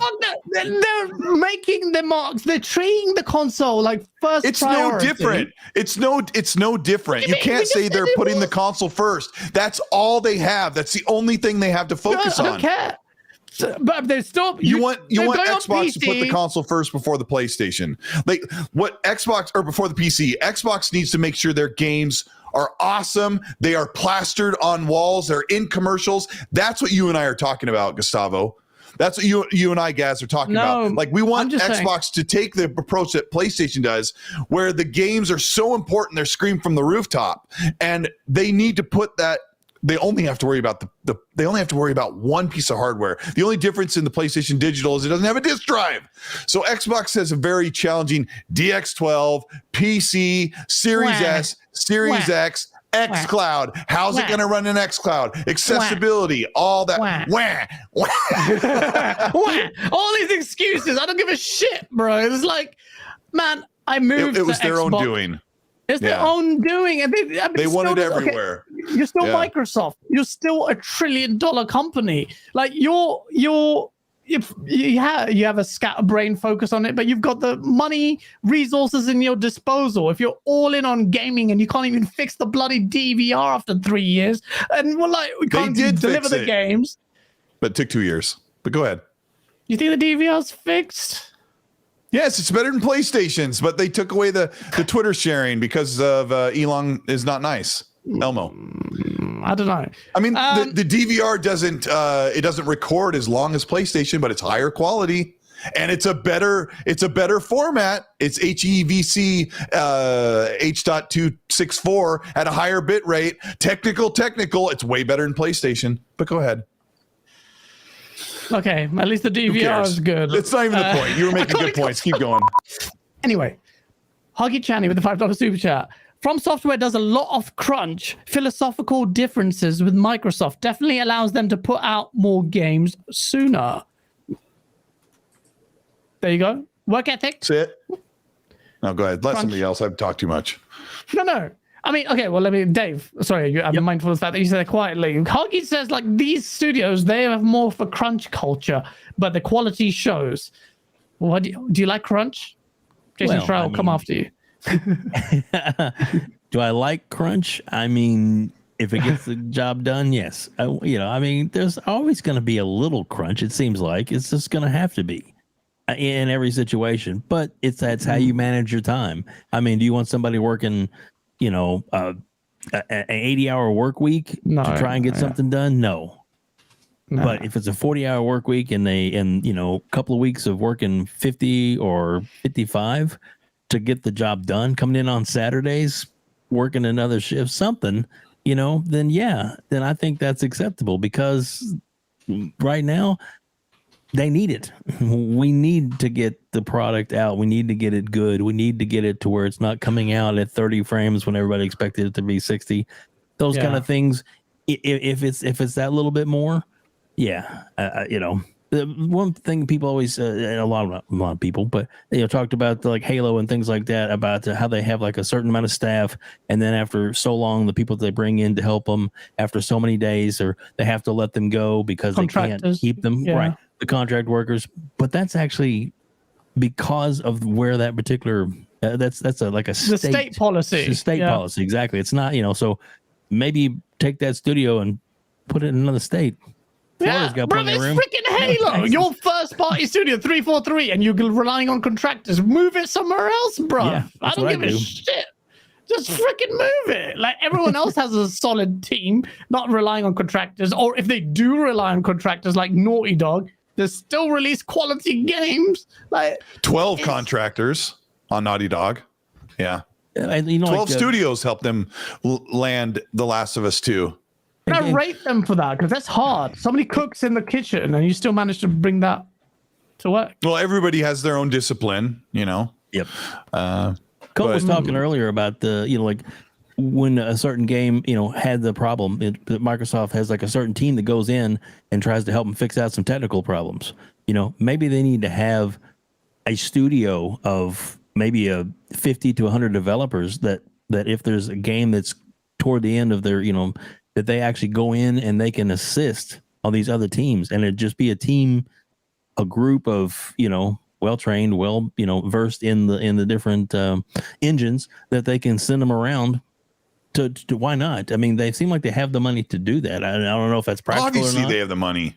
Yeah. And the ATG would have been there for Redfall a long time ago if they had been more proactive. Yeah. My biggest problem with Xbox is they're not proactive in their approach to the gaming industry and to their marketing and communication. They're very reactive. And I work in public outreach and communications in my real job, and we bang over and over about how we need to be proactive. We need to be ahead of messaging before a certain season comes up. We need to be ahead of what is going to happen or what the public is going to be asking about. You have to be ahead of those things. When the question is asked, you've already prepared your answer and you've already prepared what you're doing. And I see Xbox all the time. I've been working in this field for so long. I'm like, why are you so dang reactive? It is a detriment to what you're doing. You need to be out front. And for them to say, oh shoot, we're not going to have a performance on at launch. And it's like, well, send the team over quick, in the 9th inning, send the team over and fix it. It's been happening far too long. And until they change what is the word? Operandum, modus, and then operandi. Modus operandi. That's exactly what I said. That's what I said, booty traps. Until they fix that, like, look at Colt trying to sound smart and it didn't work. Yeah. Yeah. Risk it with an $8 super chat. Goes, yeah. Risk it with an $8 says unpopular fact. Whilst ABK would drive competition, not all acquisitions do. Excessive consolidation is bad for the industry. That's just a fact. He's hit the fifth stage of grief, acceptance, and then switching it around. Well, yeah, not all consolidation is bad. We've also talked about ABK adding another weight on Microsoft and its management. Well, like, how's he going to fix that? There are big question marks around it when it can't manage. There's just a few that it has. Will that change? Who knows? Alvin with the $5 super chat goes, as of today, Xbox has 23 studios. PlayStation has 20. No excuse for one first party game in a year, just as Xbox has had no excuse last year. Agreed with you, Alvin. Absolutely agreed with you. We did say for a while, either they surprise us with the Last of Us factions, or they have a pretty dry year, which is why we haven't seen their roadmap. Now, they do hold their cards close to their chest, but this big showcase that PlayStation fanboys are hyping up could be, and PlayStation does do the event well. They do it so well. But if this year that showcase doesn't show anything, holy shiz, PlayStation guys, narrative is going to be, I'll be shitting on your neck. That's impossible. Is it over for PlayStation? If it doesn't happen, Colt, if they don't have a showcase this year, which they should do, they must do. It's been over a year. It's been 500 days or something stupid. They need to show it. PlayStation guys are even losing it. Bruv, well, at least we gave it some energy when Xbox didn't deliver. It was worse than what PlayStation is now, because they've got Stellar Blade, they've got Final Fantasy 16, third-party multiplats, whatever, money hatting, all that bullshit, fine, but they still have it. And they've got Spider-Man 2, which is big, but bro, they haven't got anything for till next fiscal year. Oh, this fiscal year, end of fiscal year. That's bad. So they have to, just like Xbox has to. Well, Xbox has to do it more, but PlayStation has to go hard in its showcase. It has to. And the PlayStation guys cap for it. Like, we've been doing so well so far. It's like, no, you're just being hypocrites. You need to. They will. And PlayStation will. It'll be 70 to 80% multiplats. Yeah. It'll be 70 to 80% multiplats, and then the rest will be some really big games that we didn't know. Like they're gonna showcase this Naughty Dog sci-fi RPG that is gonna blow people's faces off, and they're going to show something from Wolverine, something I would think, and then they have a couple other studios that they do, like maybe Ghost of Tsushima 2. I mean, maybe we're just gonna be loaded full of sequels and remakes. Still. But I don't know. I mean, they'll bring it. Sucker Punch made another sequel to Ghost. I think I loved Ghost, so I'd be like, okay, that's good. And I'm just going to be next gen only, so it actually could be incredible. But I'd like them to work on something new. But Ghost was amazing. So, but PlayStation have to go hard, people. They have to go hard. I'm sorry, but that you just can't give them the win there, just because they've been doing well so far. And their exclusives haven't been that saucy for me personally. Pricey is $79, $5. Thank you so much, man. Because all I know is what PlayStation 5 does in 2023 is going to dwarf 2022. Final Fantasy 16, Stellar Blade, Baldur's Gate 3, Silent Hill 2, Grand Blue Fantasy, and Spider-Man 2. See, the third party or not, that is incredible still lineup. Money hat or not, whatever, first party or not. Stellar Blade, what someone said in chat, what is that? It's by the Korean outfit that are going for Bayonetta vibes with this game that looks incredible, which was actually marketed initially for Xbox, and Sony just bought it off them. Sony are ruthless with their deals, man. And you know what? As much as I keep going to give the disclaimer there, I hate multiplats, but you got third money hatting, but you got to rate it because they are ruthless. I want Xbox to have that ruthlessness and good eye for good IPs. And I'll give you an example. That Microsoft got Wolong, and they got it on Game Pass. That was their deal, even though it still came out on PlayStation. What does PlayStation do with the studio, with Team Ninja? They get Rise of the Ronin exclusive on PlayStation. Like, bro, you guys are sleeping in the back of the wheel. Yep. There's no aggression there, Microsoft. You're just sitting there, just blast like. They took mobile Wolong and bullshit. brought it to Game Pass when they could have brought it to Game Pass and made it exclusive. Yeah, sorry. Yeah, exactly. Yeah. Like, But- it's just like. But Xbox has to change the modus operandi that are operandi booty traps. They have to change the way they're doing things because, as I said in my last video, if any big purchases are going to be scrutinized to where they'll just get held up, Phil's going to have to change his method to let's go grab that big AAA game. Like, let's go get Space Marine 2 if it's not too Space late. Marine. And let's just pay for it and make it exclusive. That's going to be a big game. Like, you need to grab something like that. Like, maybe Last of Ronin will only be so big. Maybe it's going to be about as big as a Space Marine, guys, since you're going, right? Space Marine 2 might be pretty big. Like, just go grab that thing and just put it under your wing. Go, this is Xbox's now. Look at. You mean Warhammer Space Marine? Yeah, Is that what you said? Warhammer Space Marine 2. It looks like nice, just grab but- something that's coming out in the next couple of years, or grab Judas. Go get Judas from Ken Levine, the BioShock spiritual successor. Yeah, that's go a good grab one. something like that and go. That over You belong to Space Marine 2. Xbox now. Yeah. Look at me. That's the aggressive move that PlayStation will do.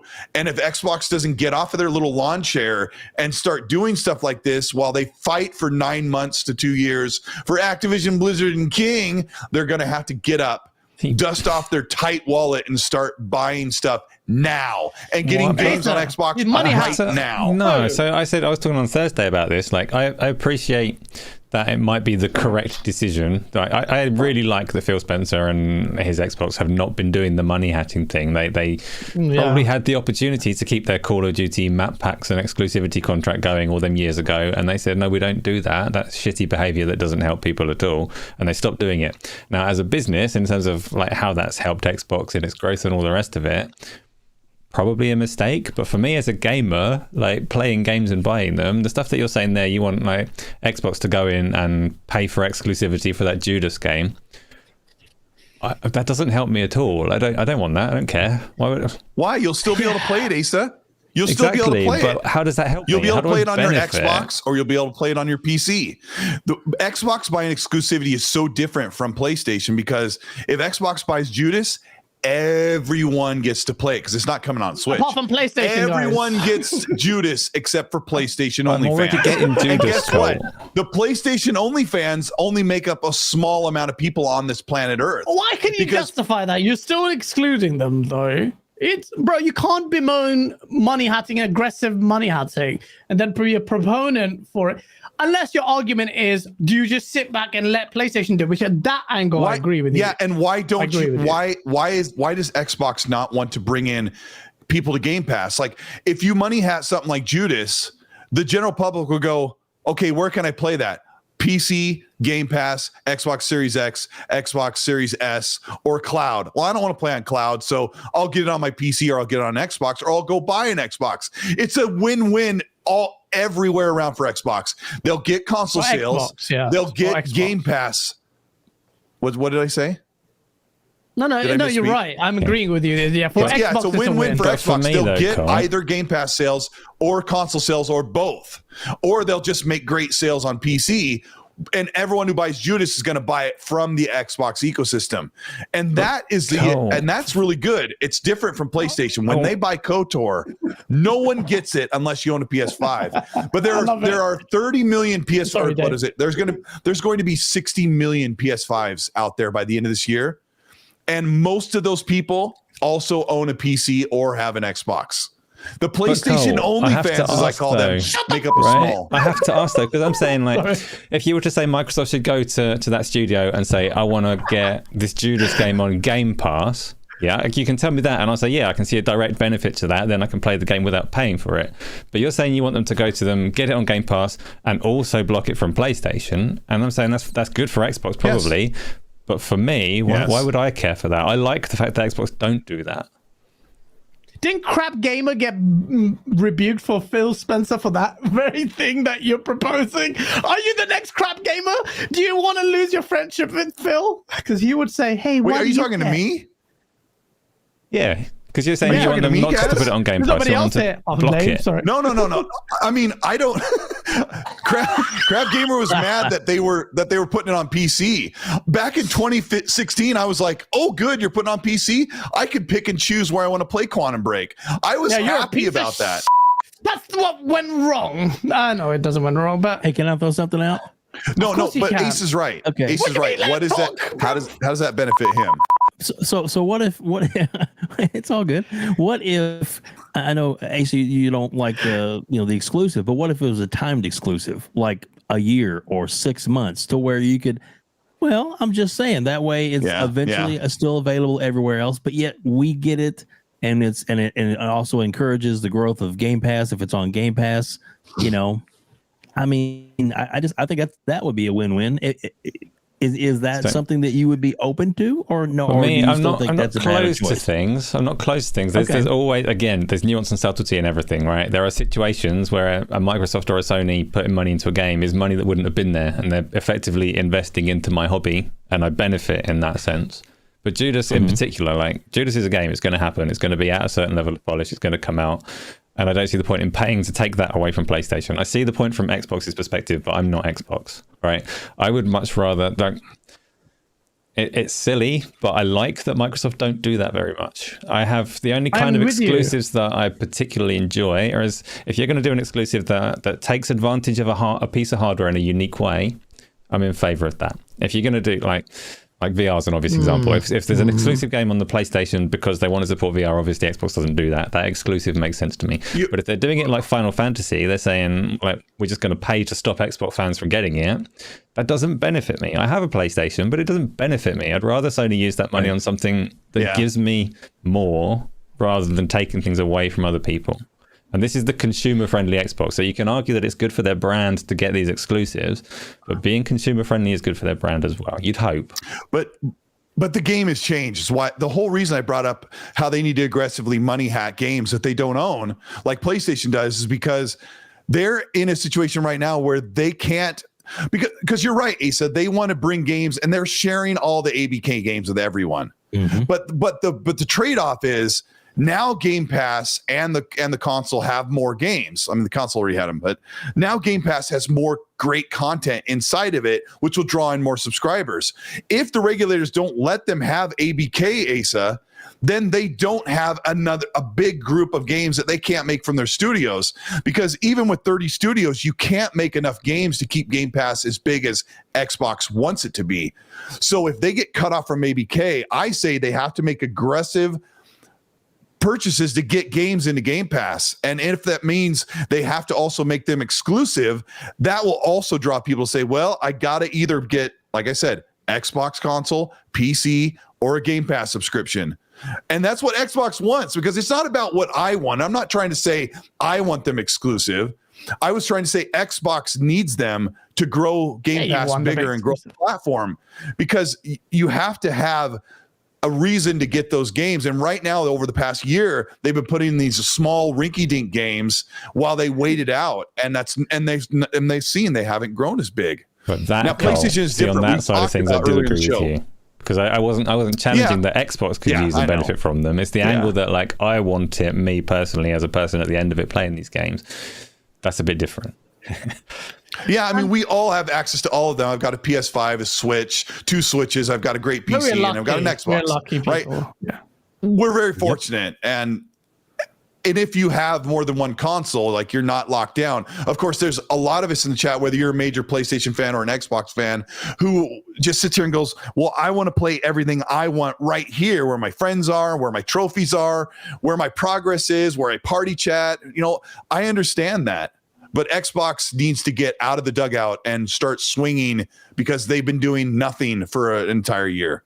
Yeah, I completely agree, both of you, and you hit the nail there on the head. And Asa, conceptually, in terms of ethics of the whole thing, if you call it ethics or whatever, I fully agree with the pro-consumer Microsoft approach. I believe in it, and I think it's good. But on a business sense, when you've got someone that operates the way it does, like PlayStation, and if this deal gets blocked, big part of the way Sony's conduct has happened, as much as I still maintain I don't like money hatting, I say, Microsoft, go for the jugular. That is why I said right at the start that it might be a mistake from Xbox's point of view in terms of how their business grows and thrives. I acknowledge that the exclusives work. Yeah, that's just that true. me as a consumer at the end of it, I would rather say Sony stop doing that rather than Xbox start doing that, because it's a shitty thing that doesn't really help us. But realistically, Sony's never going to stop doing that, This is because true. it's what works for them. That's how they've gotten where they're at today. That's how they've gotten to be the market leader and the dominance, and they have absolutely dominated the industry because of these particular things. And right now, Microsoft needs to pull off the gloves, even with this deal lingering in whatever land it's in for the next couple of months. Right now, Microsoft needs to pull the gloves off, go for the jugular, and absolutely fight fire with fire. Everything that PlayStation is doing, my kind of stuff. Microsoft needs to do that. They have the money to do it. $90 billion set aside that's not allocated. It needs to be put to good use, whether it's buying other studios, buy a Sobo, buy any of those other companies that they work with that they need to have in before somebody else has them and then they're not able to use them. Kind of like some other games that went to other different companies, or different, I should say, developers and programmers that went to different companies, because Embracer Group, for example, that we wish that when you love to have had that as a Microsoft studio. So that's if there's synergy, absolutely. Yeah, no, I agree. Right, Gaz? Gaz is playing nice, working for Xbox, being the nice pro-consumer, No, I like the ethics of it, but it's not working. And this is where Microsoft whatever it takes. When Sony did this, and I really think like you're fine as a company, because I still think fostering like the future relationship and how the conduct between your main competitor, the market leader, is really important, and how the industry's positioned. But this ABK fiasco revealed to me just the proclivity of both companies, their temperaments, and how quickly they'll switch up on each other. And it's very dirty business as well. Everything is kumbaya. All the developers are friends with each other, and then they're freaking going at each other for each other's throats. So console wars. Someone said, "Yeah, console wars is real." Hell yeah, it's real. Welcome to the source. Shout out. We were molded by it. In the chat, 700. Well, let's smash that like button. Are you enjoying the source? We haven't even got into the CMA topic. But I'll have to read your super chats, because we read one super chat and we spent ages on that. VR2 with the £2 super chat. Watch that first party game sell millions for PlayStation 5. What? Spider-Man 2? Yeah, no one is saying it's not. It's going to be, every Xbox fan is saying it's going to sell millions. It's going to sell a lot. That's Spider-Man, bruv.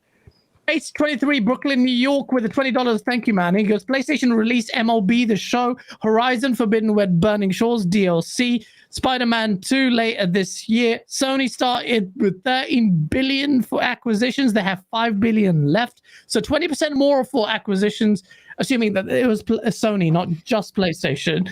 From 13 is about 30 billion. We'll see what that happens there. But PlayStation's like, we grow organically, was bullshit. They bought Bungie. They're going to shut the fuck up. And now they're doing more. Didn't you make a video on that too? Yeah, of course I did. Of course I did. VR2 with a £2 super chat. Midfall and last gen field isn't selling consoles. Last gen field? Come up with something good, you Midfall maybe, but Starfield, if they market it properly, they should be marketing it now to distract from the Midfall fiasco. Yeah, it's going to be mid. Glitch Doctor with a €5 super chat. Shout out to Nintendo for making the best PC ports. Those emulated titles run way better than the Switch itself. Glitch Doctor, shout out to you. I bought the Zelda on the Switch, but might get it if I can get this emulator working the deck. That'll be good. Rice79 with a $5 super chat. OG Xbox was my favorite Xbox. It had the most new original IPs of any Xbox system. Most games didn't score 90 plus, but I felt catered for. Microsoft lost that. Agreed with you until you said Blinks at the end, but Blinks is still like an iconic thing that we get platform that we cared about. But I agree with you, man. Like it felt catered for. This raw, hardcore gaming machine, man. Like it was saucy. Nintendo the Otaku with a $5 super chat. I like how y'all praise From Software and Elden Ring whilst lambasting Star Wars and Redfall, but it launched with a lot of issues, especially on PC. Elden Ring did fine, but we played it on console. It was fine. We didn't distract from the fun. We forgave it. Yeah, we forgave it because it was really great. And earlier in the show, we did say, like, how many points do you dock? Does it detract away from the fun? If the game is so tremendously good that you will forgive it for its problems, which none of us actually felt, then and that game is tremendous. My best advice is if, like you said, if the performance problems don't start chipping away your enjoyment, then you just kind of have to say, make it a passing statement.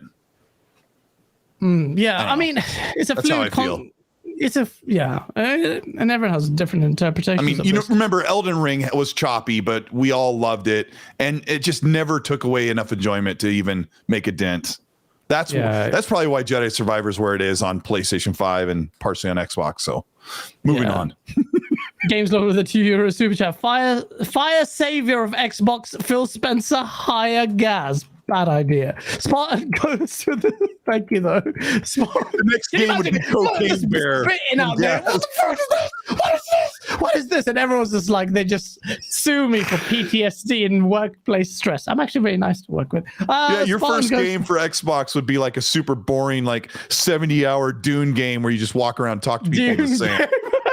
What? My game would be lit with blackjack and hook. Forget the game. Spartan Ghost 17 with a £2 super chat. Microsoft has been catching L's lately. No shit, bruh. Simpin Gaming with $5 super chat. It's got some PlayStation looking fan. How series consoles do you guys think Microsoft will sell? How many by the end of this generation? I can't give a hard number. How many Xbox Ones did they sell last gen, Cole? Like 50 million or something? 50 million maybe? It might be the same this year, like maybe 50 million this time. I think this generation might be shorter, but like people like Dealer Gaming thinks that it will be longer, but I'm like, man, I just think it'll be shorter because that's a whole other discussion. I think Xbox might come in with a next generation console before a mid-gen. Yeah. Blue Moon says, I guess has firefighters turn up when he's creating. That's why I'm here. Shout out. That's facts. So I remember that. That was a long time. Risk it with another $8 super chat because they need to buy the Sifu studio that Annapurna. That studio is amazing. I've played more than any game this year. More than anyone on my list too is a great game. Sifu is a great game. An incredible game. I played on with the PC. developer, Annapurna with the publisher. Oh, okay. Sorry. Yeah, slow cap. Bro, they are like Sifu. I played on I bought it on PC, I bought it on PlayStation, and I bought it on Xbox. I love that game. It's a brilliant game. Simpin Gaming with the $10 super chat. Will Xbox ever start to have third-party games perform as well or better as PlayStation at launch? They need to crap the whip at the devs releasing the game underperforming PlayStation 5. it's an Xbox problem. It's whatever the issue is. Well, will they start working better? Maybe at the tail end of this generation, as far as multiplat is concerned, if you look at the 360 and PS3. But really, on multiplat, it's a fact. Oh yeah, resolution will be better, but frame rate consistently, I can't comment on that with any certainty. BG says Sifu is a top 10 game this gen. Shout out. It is. It's such a beautiful game, and I hope it gets a sequel. That game is incredible. Like, just incredible combat, incredible. They added a difficulty mode for people who were shook about the difficult. But the game is great because it is hard, and it trains you to be good through its brutal gameplay. Sifu's so good, man. Methusiel with the $3.49. Ace is right. Exclusive Judas does nothing for us. Magnum Gaming with a $2 super chat. It's more about install base. Devs look at that, and that's quite relevant in terms of power. They're not going to prioritize the Xbox. The divide gets bigger. With PlayStation is now selling like crazy. Why are developers prioritize Xbox and a Series S and a Series X, and when it can be an afterthought? And that's the problem. But that's Microsoft's problem. They made the tools easy and inviting. Bro, and the 360 PS3 gen, but a 360 was outperforming the PS3 despite being weaker because of its tools. So, there's evidence there where they ignored the market leader and the monopoly at the time. Huggy Channy with a $10 super chat. CMA essentially, and we're going to lead into this topic now. CMA essentially told Microsoft, you aren't allowed to compete with PlayStation because you own Azure, I don't know how you pronounce it, and Windows. They either exit their acquisition strategy and start money hatting, brackets ick, or exit UK. Which is better? Exiting UK, I heard this so much. That's not even on the cards, bro. Asa, can you just deal with this whole notion that people are like, well, we'll just spite off Xbox UK? It just seems ridiculous to me. What do you want me to say? I don't know. So I've seen that around as well. The good one is there's this Florian guy who's posting every 20 minutes onto Twitter explaining how Rishi Sunak is going to go up to the leader of the CMA and give him a slap, and like it's all illegal, and like, what are you talking about? No, that's not how it's going to go down. In terms of leaving the UK though, it's not impossible that when all the cards have been played and the dust has settled, that they structure the deal in a slightly funny way that might impact people in the UK. But we're so far away from that, it's just like, it's barely worth entertaining as a conversation at the moment. Agreed. I agree with you. And Florian, I'm not having a dig at him, but I am. For someone who's been an analyst, he was okay. You can have Sorry, not any further than that. Just like the last 2 or 3 days, or since it was announced that I don't even follow the guy, and it's like, what are you talking about every 20 minutes? Just in the chat, madness. Constantly. Yeah, what's up, Carl Bolton? Yeah, bro, in the chat, I have been seeing this guy. Hey, he's repeating, pasting. But Florian said. Have you seen what Florian is saying? The guy is so emotionally invested in it. You think I am? This guy is like, this is inequitable. This is corruption. Rishi Sunak is going to do a powerbomb on these guys, and he's going to do a fusion dance with someone having a baby with someone in 9 months. There it is. I thought I'd bring him back. But he's talking shit, bro. The only point I will say on that is this. But that's a lie. They'll be talking about this a lot right now because that's the topic. We've entered into the CMA zone. For the last time in a long time, right? And then we can just park ABK until something massive happens. Yeah, right. Yeah, right. Yeah, right. No. This is a long, drawn-out 2-year issue now. I do think this will. I will still be shocked if the deal does. I'll be very surprised if the deal doesn't go through. I'll tell you why. The Rishi Sunak angle is really important because that guy will sell his mum, bruv, for some money. These conservative parties, they're desperate. This economy. Yes! Fuck you, Sunak. You think I give a shit about that guy? Just because he's the prime minister. This is the UK, bruv. We don't give a shit about our leaders if they're not delivering. And the UK economy is shit, bro. Like, it is not good. the day the CMA failure announcement, I was watching the news, and it was an piece about energy companies pulling out of the UK because I think there were some strikes going on, and they just lots of long-term plans that they devised. It just looked like other regions were more inviting, and there's this massive geopolitical play. Rishi Sunak has gone on and said, we want to make the UK the tech Silicon Valley of Europe. How do you do that without Microsoft in the picture? You cannot do that. So conversations are happening, absolutely, in the back doors, or that sounds weird, but yeah, in the back rooms or whatever in Parliament, especially with the Conservative parties, and they all just sat there and they will try and fashion something. But that doesn't mean that they can completely circumvent the legal process. Like, what are we, North Korea, bro? Like, that's ridiculous. Governments are corrupt. That's fine. But what will happen is that executive level pressure will feed into the whole thing.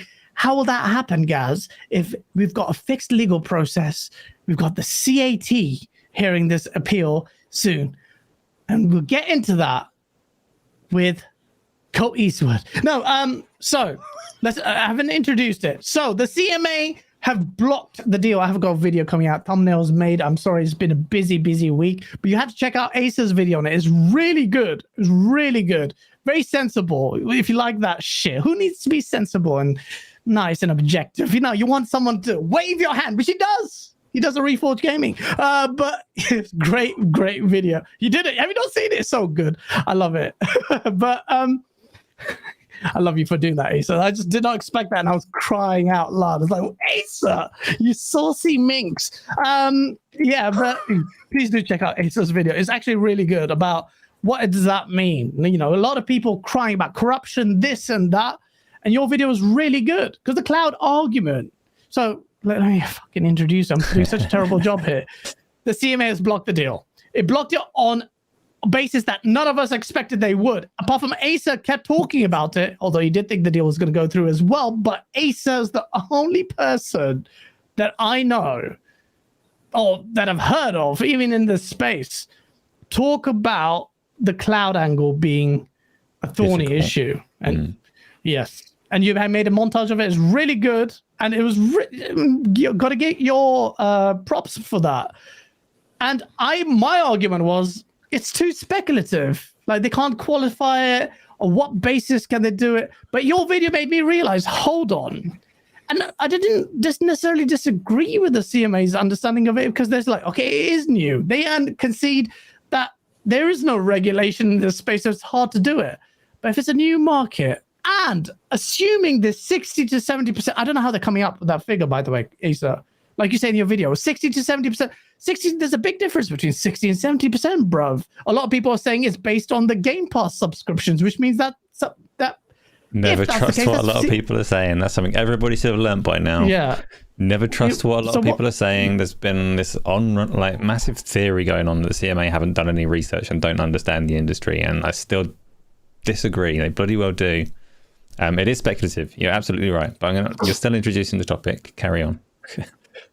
No, I was doing a very bad job of it. But yeah, so like that's what they're talking about. It's a young industry. Microsoft, if you believe them, has a 60 to 7% foothold on cloud, irrespective of how young this industry is. We don't know how it's going to play out. And if Microsoft are allowed, they can, I don't know, foreclose this industry, or they'll be just too powerful in this space. And they believe that Microsoft will leverage the exclusivity of things like Game Pass to just widen that dominance in the space. And then we also found out, and I don't know how true this is because it's been a busy week for me, but I didn't get to check the details. I was trying to read the Competition Appeal Tribunal Regulations 2015, which I did as part of my legal work, which I was doing anyway, actually, incidentally. But this bit I haven't borne down to the details, but apparently Microsoft's offering was paltry. There was like they were gonna allow these agreements they've made with cloud providers. They get to keep 100% of their revenue. Now, I don't know where that's coming from, but on the details, it doesn't look that's sufficient enough. So that specifically though, so the contracts that they offered to these various cloud partners, so Nvidia, GeForce Now, Boosteroid, and whoever else, EE, all the rest of them are providing a service where essentially it's a virtual machine in the cloud and you can play games that you have bought. So what the CMA have said in response to that is like, these are essentially your customers. If everybody's talking about, we've heard so many people say, if you're talking about Microsoft making the Netflix of gaming, which is the angle, and this is more layman terms, it's not the CMA's wording, but if you're looking at a company trying to enter in that market and make the Netflix of gaming, none of these people that you're offering contracts to are competitors in that space. These are your customers. You're letting them buy games from you, or letting their users buy games from you, and you are taking all of the revenue from service-based games. And we know the industry, particularly things like Call of Duty, are leaning heavily towards service-based games. You are giving contracts to people that are essentially customers, and you are keeping all the money. So you've said it, I've said it, lots of people have said it now. If Microsoft had come forward during the process, and Microsoft were aware of what the CMA's issues were, none of this is new in the slightest. The CMA were very specific. They said it's not the consoles, but these are our concerns in the cloud space. Microsoft had their opportunity to address all of these concerns, and they chose not to offer any contract to Amazon Luna, and they chose not to offer any contract to Netflix and to Black Knot and to anyone who is actually a competitor. And to Google are so important in all of this. I cannot understate, like, most of the things that you're hearing are from Google. So when you look at that point around Windows, it's funny because we've spoken about a lot of games during the course of the show today, and there's been this common theme that games perform badly on Xbox and Windows. What's going on? Is DirectX 12 the problem? Games are just like a disaster on Windows. And suddenly that kind of like, it adds so much validity to the point that Microsoft are monopolizing the cloud space in terms of Windows as the operating system, because the only one that didn't use Windows was Stadia. So all of the objections that you see throughout the documentation about like Windows is going to be dominant, those are all coming from Google. Google have stopped Stadia as a public service, but they are still trying to sell that technology in the background. So what does that mean with Google? Like, it means that if Microsoft owned all of these studios, Windows would be locked in as the distribution platform for games, and the Vulkan API, Google's like Stadia tech, all of that would be done competitively. So it is a valid point, and I'm not. People seem to think that because I say this, I'm like cheering for the CMA or something, or that I think they made the right decision. It's not what I'm saying whatsoever. I think it's a really difficult decision, but I'm against people that, like AJH said in chat there, that they were ignorant and they didn't study the facts and their numbers are all wrong. Their numbers mostly, like in terms of projections, probably mostly came from Microsoft. They're not ignorant. Their decision is controversial. Their decision is divisive, because the cloud market may never, like, it may never become a thing if they don't let Microsoft invest into this space and they don't let it flourish and they don't let it grow.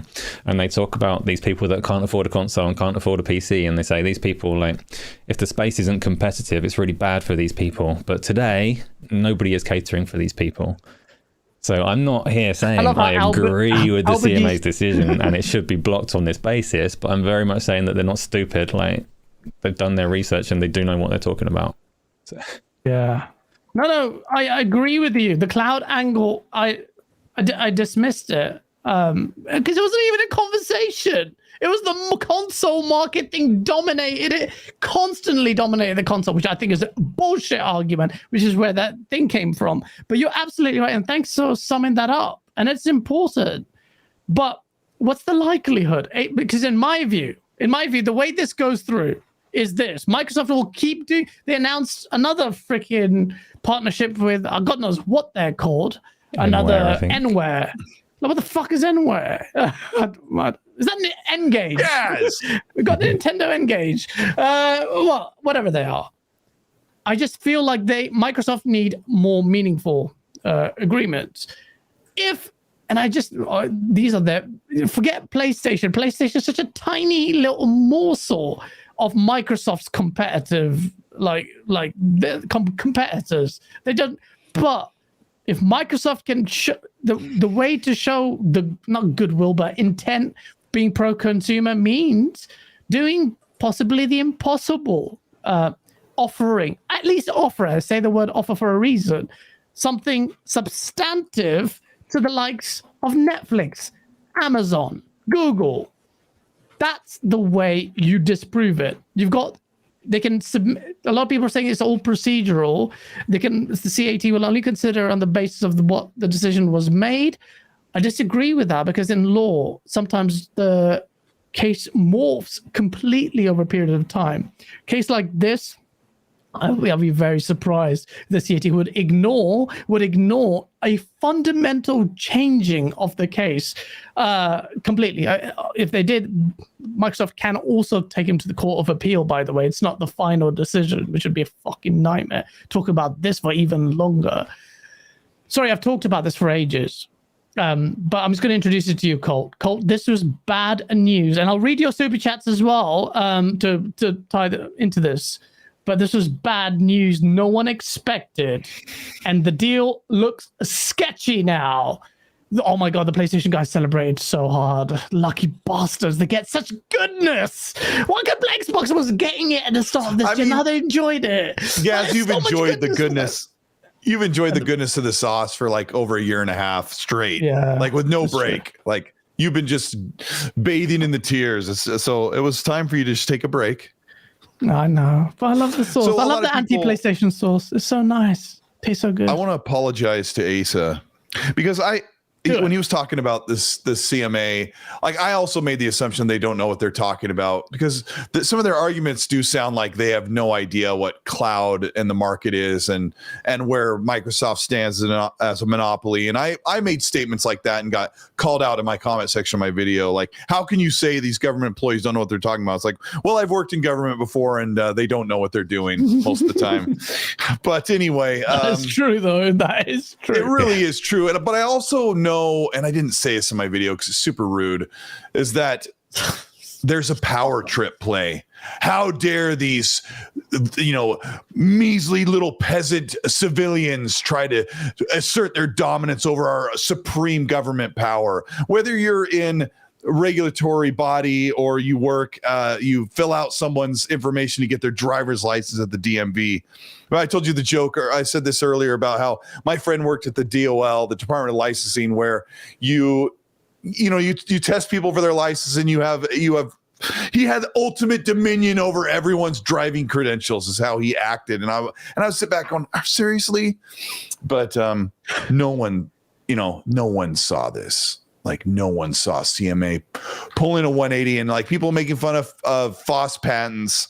The guy had all of the information lined up and he had it all analyzed. Destin Legary has been doing his due diligence to know what's going on, have his finger on the pulse. And the CMA took the cloud concerns off the table.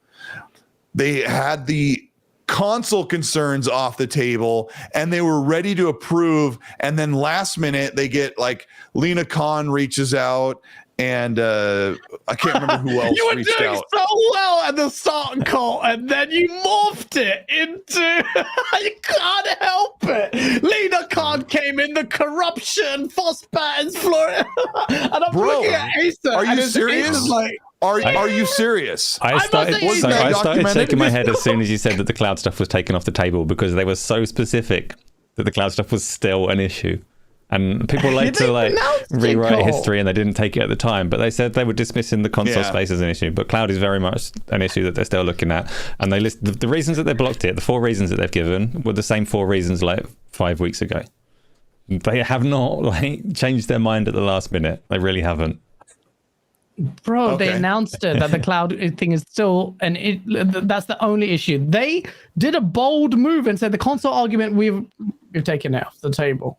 And that was a big thing because Microsoft could potentially foreclose the console market. And they didn't think it would because Microsoft, they said it's so instrumental. And Microsoft thought it was done. Like they were getting very, very sure at this point. And then they just it was at the point to where the CMA was going to approve the deal. Then it was on to the European Commission. And then, I mean, come on, seriously. Okay, so the cloud not being off, the cloud being not, the quote was from FOSS Patents where they took cloud off the table, and I repeated what he said, right? But this thing was pretty much ready. I mean, it was pretty much going to move on, and then we would go on to the next step. And then everyone, even the PlayStation diehards, were like, "Are you serious? It got blocked? Like, really? Is this for real? Do we get to celebrate this?" Because they all were accepting. That's why they were all teeth gnashing and fingernails growing. Like, they knew that Xbox was going to get the next step approved, and then it was going to go on to the European Commission. And then it just seems like last minute, the night before, you wake up, what? And it was blocked. Like, everyone was shocked. And that's kind of what I'm getting at. Because I don't know if you know me, I've talked about this seldomly but frequently on my show. Like, we don't talk about it very long. We talk about maybe 10 minutes, and I'm like, it's out of my league. I've made 2 videos on the ABK fight with regulators over the past year. So I don't know everything about it, but everyone from the outside was like, "Are you serious? Are you for real? It got blocked? Really? Like, this is where we're surprising. Even like Hogue Law was like, this is ludicrous. Like, on this leftover cloud. I don't think it's leftover. But I did retweet that. I'm like, oh, okay. Like, even like, it's interesting for a mergers and acquisitions guy to even think that, because he was reading up on it as well. Like, it was a shock. Yeah. PlayStation guys said C, but the PlayStation guys who say C didn't even rest their argument on cloud. The CMA. Yeah, I mean, I'm not about conspiracy or tinfoil hat stuff whatsoever, but CMA did something. CMA did something. Yeah, here it comes. Right, CMA did something in the last minute where they were able to justify that they were blocking the deal. Like, come on. Did it come up last minute, Ace? We're going back to the same thing, Cole. Nothing last minute about it for me. Like, it was consistent with what they said months ago, like at least a few weeks when they blocked the PlayStation thing. But it was there. If you look through any of the responses that they've given throughout the process, this has been there. It's been there. All of the question for me, man. So were we all focused on the console thing because that's what Microsoft wanted us to focus on? Is that what their PR campaign was all about? There's an interesting idea. I don't think so. So why were we so focused? Why did we, like, I'm saying because this collectively? Because the opponent, the main vocal opponent was Sony. Is that true, though? With where we are today, though, when you know that it's been blocked for reasons that are nothing to do with Sony, are they really the main vocal opponents? Because Sony weren't public with this. So why do we feel that Sony were the main vocal opponents? Where did all this messaging come from? Well, Sony was Well, there were a couple of things we found out. We found out, though. No, actually, we did find out. Like, when happened over a year, they would announce that there were only a few detractors on the console space. And I'm not saying it was coming from Microsoft, but when I think about some of the instances where the finger was pointed at Sony, was Lulu Cheng saying, "This is what Jim Ryan said." We had that Xbox guy, a PR guy, that said there's telling lies in Brussels. And Jim Ryan came out and actually said, well, since they put my name out there, they only offered it for 3 years, which I don't think they substantively disproved that. They said it was 5. So the silence there's a bit weird. I mean, this is what I'm saying. It's minor, but it's food for thought, because all of those things that you said, like, why are we talking about PlayStation all the time?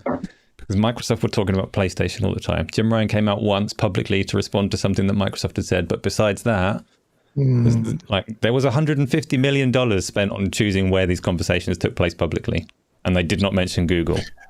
Because Google was the threat. The exclusivity was out of the question months and months ago. Everyone, the ponies, the Xbox, they focused. Well, they were. Yes, they were. But I remember early on, Hogue's Law said, and I learned from that. He said, this is not about exclusivity. And I think this is like back 6 to 8 months ago. He said, Nicole, it's not about, he was on my show, it's not about if Call of Duty is exclusive. You have to stop thinking about this. It's about the monopoly. And to answer you about PlayStation's only job, and I love how people are like, facts, you give him facts, and it's only facts if it supports your favorite console. PlayStation's only job in this merger was to make sure that Xbox, by the end, was in the worst possible situation with a massive advantageous purchase. Xbox is going to bring in a printing money machine with ABK, with King, right? And with Call of Duty. Like, it was a license to print money. 70 to 100% of profits were going to go directly back into Xbox gaming. So PlayStation's sole purpose was to throw in all kinds of flares to get Xbox the worst deal out of the situation by the end of it. And that's why Jim was over in Brussels, is to make sure that Xbox had the worst possible outcome, even if they still got it greenlit.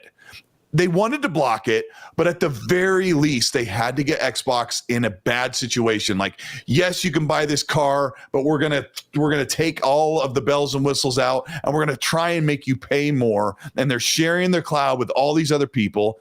And Asa, I learned something from Asa today, that they kept leaving out some of the big players. They were gonna put out all these little people, but PlayStation wouldn't come to the table for cloud.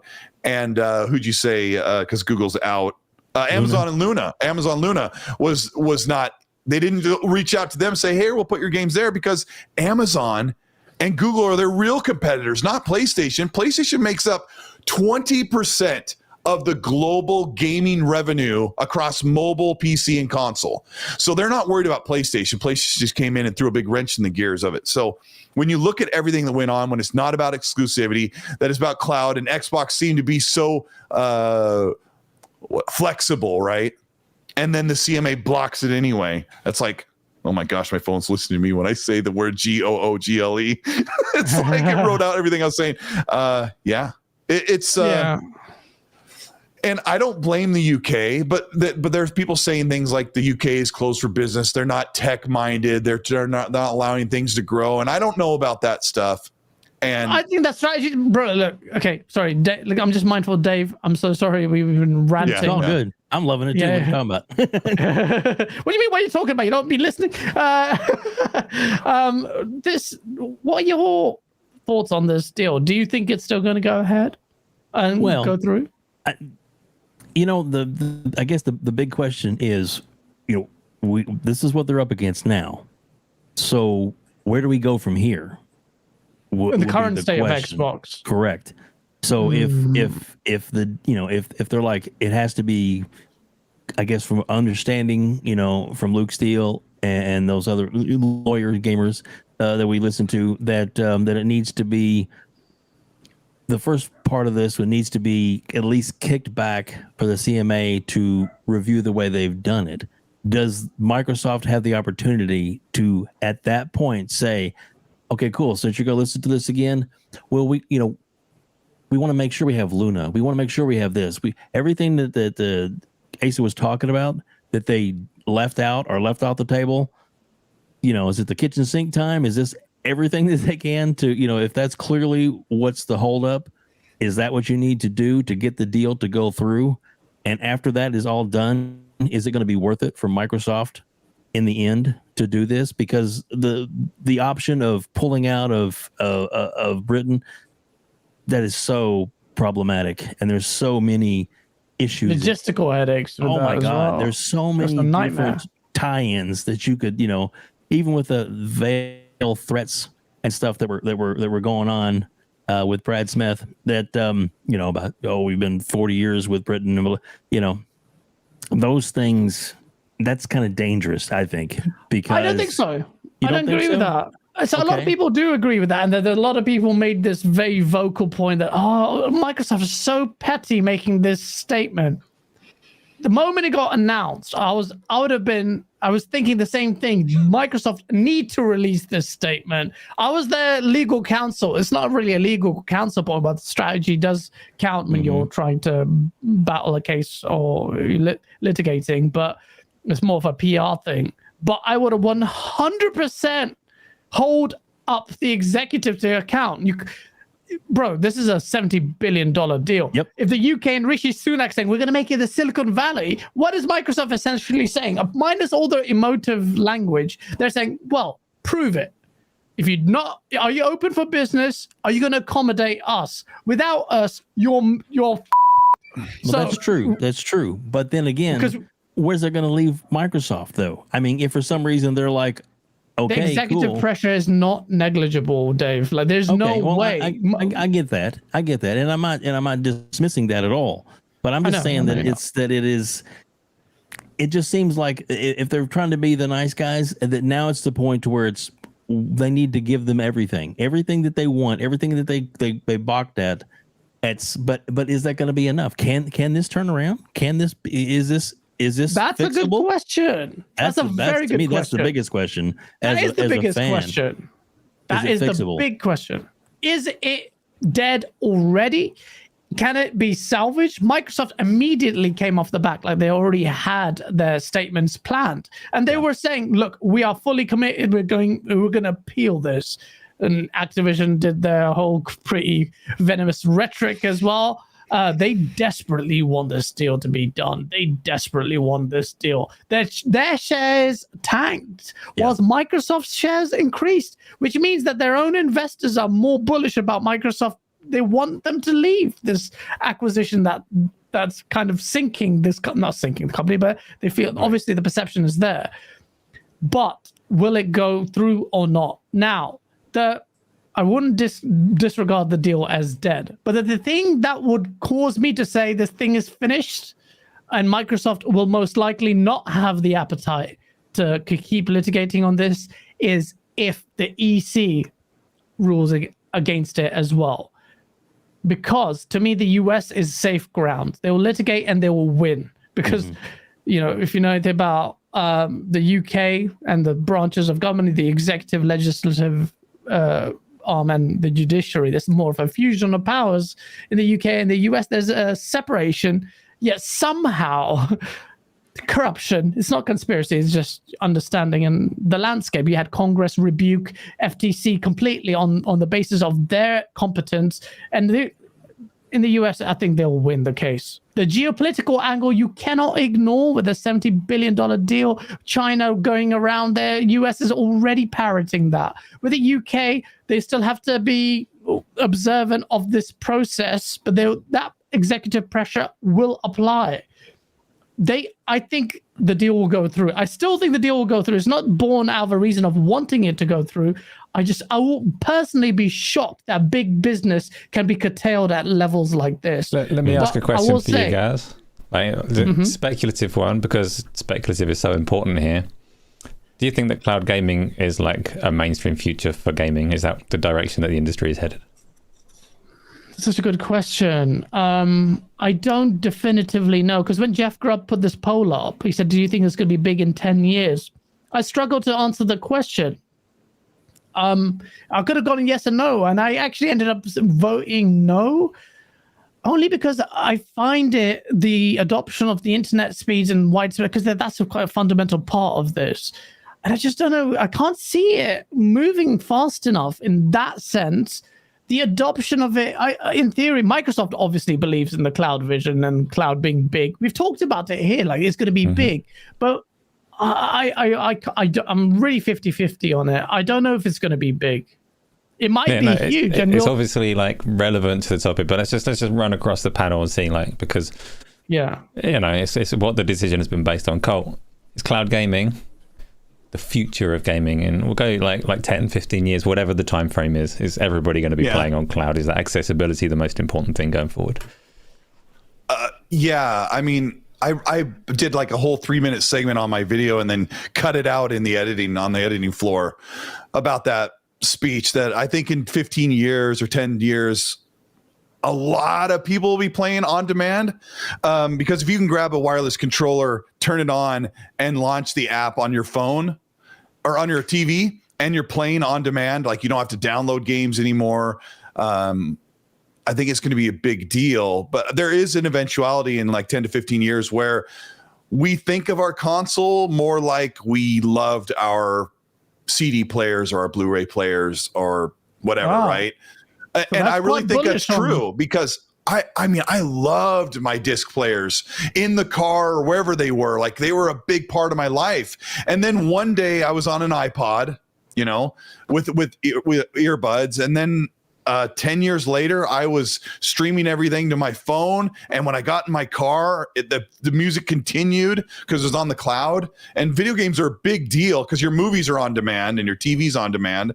But it's harder to get games. But, in 10 to 15 years, we're going to be there. And all of us here who are watching the show, there's going to be a big chunk of us who are like, our consoles are great. Oh, man, they were so awesome.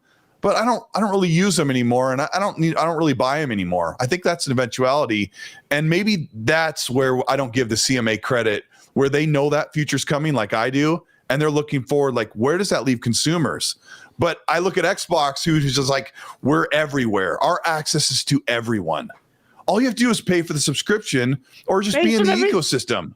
If you buy Redfall Part 3, I'm sorry, I'll end here. Like, if you're going to buy Starfield 2 or if you're going to buy Elder Scrolls 7, as long as you buy it or you're paying for the subscription because games aren't free, as long as you paid us, you can play the game nearly everywhere but a PlayStation console, and maybe PlayStation 6 or 7 won't even exist.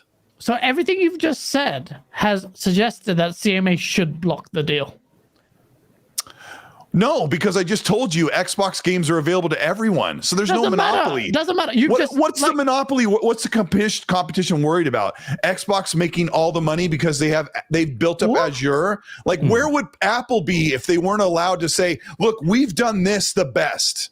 And we've created this the best. There'll be a monopoly, right? If no one else is in the space, Microsoft controls it. Why do you say no one's going to be in the space? The reason why the iPod was the de facto portable MP3 player is because it was the best. Everyone else tried to make one and they sucked. Step up your game and make something better than the competition. That's true competition. Make something better than your competition, then you can compete. You can't sit back like PlayStation and go, well, we didn't think about making cloud. Like, our cloud is based on a bunch of PS3s and the server racks. That's not how it works. I think you're conflating issues here, because we're not saying non-competition. Because, okay, the reason why Ace has asked this question, obviously, is if we're bullish on cloud, then it is a salient point. It's not without credit that CMA are doing it. You're saying that Microsoft is the only one who are offering it everywhere. The only one who have bothered making an effort. I didn't say Microsoft's the only one who's offering cloud gaming. No, I mean, as in they're the only one meaningfully offering customers something in this space. Because you talked about Redfall, I can play on mobile, I can play on PC, I can play on laptop, right? And PlayStation's going there. PlayStation's doing that too. And Amazon is trying to do that as well. So tell me, why does Microsoft seem to look like they're the only ones who are doing it and that they're going to dominate? NVIDIA GeForce Now is huge. Like, it's big for its time. There was 10 million people or 20 million people that have played on it so far. I don't know the numbers. So what am I? 60-70%. If you take it as gospel, there's a different attachment there. But, yeah, okay. repeat that factoid to me again. What is it? 60%, 60 to 70% of the cloud market is owned by Microsoft with Azure. No, as in, I think it was specified on cloud gaming, wasn't it, Asa? It wasn't just Azure. It was cloud gaming. They said they have a 60 to 70% control. Yeah, I've seen various disputes over where those numbers came from. I don't trust any of them without reading into it myself. And why do they have? They have control over the cloud because they've built 30 data centers around the world so that people can play on cloud. Microsoft, yeah, they have the facilities for that. Because PlayStation, you would say you haven't got the facilities for that, big man. So no one else can compete because they haven't been building servers and building up a place and making it possible.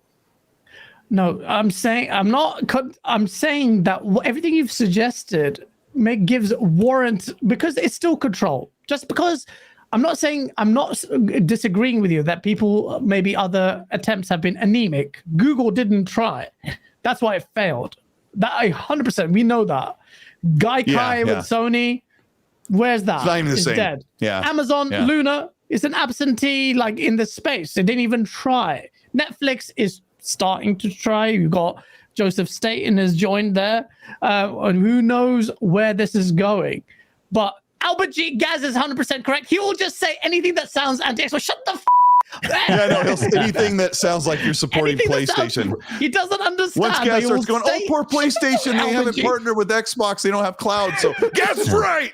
Yeah. Can I jump in here for a second? Yeah. So Go ahead. I was going to lead to you. Sorry. That's all right. Just so in the quote unquote cloud space, in the streaming and all that kind of stuff, there's three parts I think of. One, the CMA, whether it's going to be dominant in the future or not, they think it is. So right now we need to feed into whatever their narrative is to get the deal done.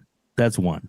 Number two, cloud gaming in the future. Is it the future? Is it going to be big? It could be, but then there's a lot of independent markets all over the, you have to invest in the infrastructure. Okay. In the US, big countries that you are, but like there's a lot of places in, Africa and places like that, different continents, different countries that the infrastructure isn't there. So streaming and cloud gaming isn't going to be competitively level or where you can really get into it everywhere. And will it ever be? It could be, depending on the technologies that are available. Maybe Elon Musk puts out all his little satellites all over the world and runs a really good deal for everybody. Who knows? But that's a monopoly. Can't run Twitter, let alone do exactly. that. But we don't care about that's the future. But my point is that is it going to be the only thing? I don't know. What we need to, to me, to focus is to get through this deal, because if we don't get the deal done, and there's all this mute. Whether because even if it doesn't get done and it's put on the back shelf, well, that's still not going to stop Microsoft from going after all these other companies and still going after the different things that they need to do to get to where they need to be to compete with everybody else. So I don't know, maybe I'm rambling, but I just think that the cloud structure right now isn't where it needs to be everywhere in the world for people to rely on cloud gaming as their only source. That's the beauty of it. Like if we're going to sit here and say cloud is not going to be the de facto place to play games, like mobile devices. Now we're entering into thanks to Hargy, it's amazing. We are entering into the world where super powerful handhelds are going to probably take up a big chunk of the console market. Like we've got the Rogue Ally, and the Steam Deck's already incredibly popular. The Rogue Ally is going to stomp the Steam Deck, and then there's going to be something else that comes after that, and nanometers go down. Handhelds become more viable to play games natively, so you can play on anywhere you want. And Xbox has allowed cloud gaming to go to all these places around the world where it's okay. You're not going to play on cloud gaming if your internet in your area isn't up to snuff. So you'll buy a console, but there's going to be a day when consoles are just not that popular. I didn't say go away. Right. No, you're right. Because I would love to, I mean, I don't even have a CD player in my car, but I mean, you have those options, and people can always have those options available to them. It's just what's going to be more popular. And I sit here and people are like, Colt, stop. I'm like, no, I'm not going to stop. Just listen, you need to quit protecting the government. We've got all these companies who are going to move our quality of life, our technology forward. Like Microsoft and PlayStation, Amazon, Luna, they're not going to like build places where you put dogs into them and then they just drop acid on them and like they're what are you talking about? It's an entertainment. We're talking about the government's trying to stop entertainment and technology entities, and if the most evil thing that Microsoft does is they have a cloud monopoly where they have the place where everyone plays on cloud gaming. Like, what is so horrible about that? Well, I'll tell you what's horrible is Microsoft makes a ton of money and then they could just buy whatever they want and they'll just buy everyone's brains. Like, give me a freaking break. And I understand that it's their job to make sure there's competition. Listen, I'm just kidding. No, seriously, like the competition thing. Like, give me the downside of the competition if Microsoft owns cloud because like they are the de facto place to play. The world is loaded with companies.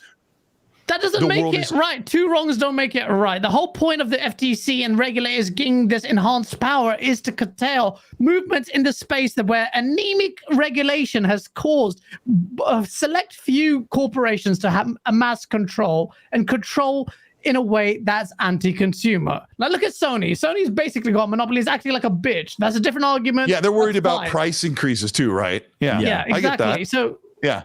It is the pro-consumer slant of the CMA is correct. Now, Asa, you piece of ass, you asked this question, threw the Maybe. grenade in the room, and watched everything explode. Tell everyone what your angle was with this. This was my angle, because this is the conversation that matters when you're talking about whether the CMA are like ignorant and whether their objection is like has any merit at all. I mean, Hargeet Super Chat there says that cloud is device agnostic. Anyone can put their content on whatever cloud option they want if it merits it at all.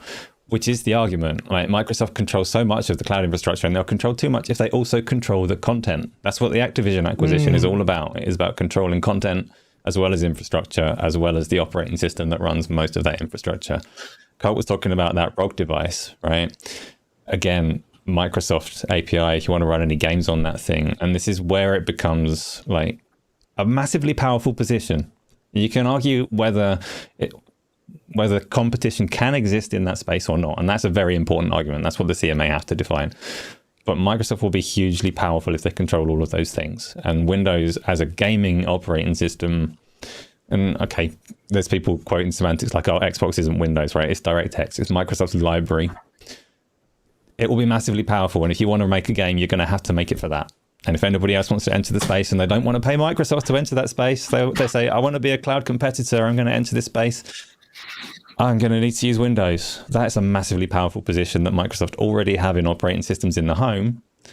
Doesn't mean that they should have it everywhere for all time. So, isn't that weird though that they're so like I understand the worry about Microsoft having control of all these things, and then they have, because if you own the market, you control the price. PlayStation is selling more games or selling fewer games by making more money by raising the price of the games, and they've raised the price of the console everywhere in the world except for in North America. So I understand that, but Microsoft historically has lowered the price of a lot of their services. Windows has been free for how long? 10 years. Windows used to be $100, but you could get it for $10. You can get a free version, but they have the monopoly on that. So when I look at historically, like what would Xbox do? What will, like there was the Michael Pachter said, if they promise to keep Game Pass the same price, they'll let them cut the deal. And nobody believes that because we're not sure if Michael Pachter knows if that's viable or not. But shit, Michael Pachter chats shit all day. I know. Let me move forward with the Game Pass thing. Like, be honest with yourself. Take your emotion away from the price hike stuff. What is the top price of Game Pass with 500 plus games in it? And I think if Xbox is like, they probably have a number thinking it'll never go over $14 a month for the standard Game Pass. And I really, truly wouldn't think Game Pass would be over that price, because if you jump it up to 20, people are like, I'm out. And PlayStation is a case for Microsoft and its like behavior, and it won't be anti-compete, and Microsoft will take care of the consumer, and they always make it clear. But bro, this is still Microsoft, man. That charges you gold for no reason to play online, while it's PC gamers aren't. Yep. Bro, you can't shape Microsoft as this angelic company. Like, I know PlayStation in the console space acts like a prick, but Microsoft has also done dickish things. Like you and I fought against the gold hike 2 years ago, right? But I'm just telling you, I can honestly say, personally, I don't think the Game Pass would go over a certain amount, and $14 is like the price point of subscription services. And so I just don't think that they would stretch beyond that, because then people just go, I'm out. But it's not substantive enough to offer. No, it's not. It's not. You can't just say, I don't think Microsoft will do that. Microsoft, you cannot trust monopoly, especially like Microsoft. This is where I had issues with the deal, not issue with the deal, where I say the contention has teeth to it, because the 60-70% figure, that was a surprising figure. Whether or not that's wrong, I'm not talking about that. But we all agree that is a potential issue in this space. What does that mean for Microsoft? What can it do now? Is the deal going to happen? That's the question, Cole. Like, if you're Microsoft, forget all the kumbaya stuff and how good they think they are or whatever. What do you do in the space? If the EC Commission says no to this deal in next month, the deal, in my opinion, is dead. Microsoft will not fight, in my opinion, or they'll lose a signal. I'll be surprised, pleasantly Oh, you think surprised. they'll lose if they fight? I think Microsoft they'll will walk fight away. it to the bitter end for 2 years and waste everyone's time. Maybe. That's what I think they'll do. It's not great news for Xbox fans. It's horrible news.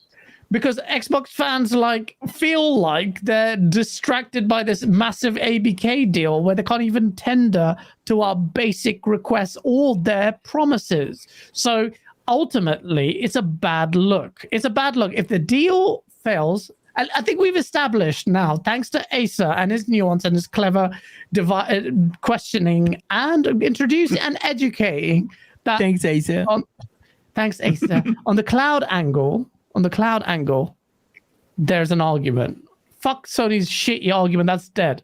No, So you have to give entering- me the opportunity to be really, really clear because people hate me if I just present one side of the argument. And He as I hates said right PlayStation. at the Nobody hates you, start, guys. He hates Xbox.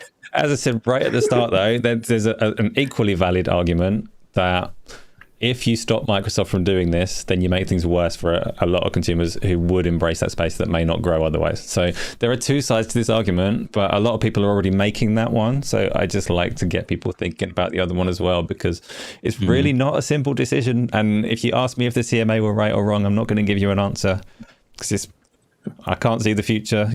None of us can. And there are two valid arguments. So Absolutely. But They're didn't absolutely Satya true. didn't Satya say it best? So if this is about competition, let us have competition. By Come on. foreclosing all competition. If Microsoft if Microsoft is serious about we want a competition in this space, then it needs to make offers to the big players. I don't think I've said it before, the deal now, well, I said it this week, deal cannot go through if they do not offer substantive proof, evidence, handshakes, not with these little shits. And I also think Microsoft purposely did that to ensure their bargaining and negotiation position. They went really low, 100% revenue clawback. These are basically your consumers. Went for the smaller partners that most of us didn't know, apart from EE is okay, fair enough. But what is that in this space? They have to have those conversations. They have to make the offers. They don't have to be accepted, but in earnest, offers to Luna, Netflix, and that hard task. Microsoft may not have the appetite because, like we've said, those are their primary competitors. That's where it's going to be interesting. The moment they sit down with Amazon, then that's shocking because that means they really want this deal to go through and they're willing to take, most likely calculated cut off their profit. what they need No to one's do. stepping back and looking over the global gaming space. Xbox is actually very, very small as a competitor. And I know they've got the name Microsoft attached to it.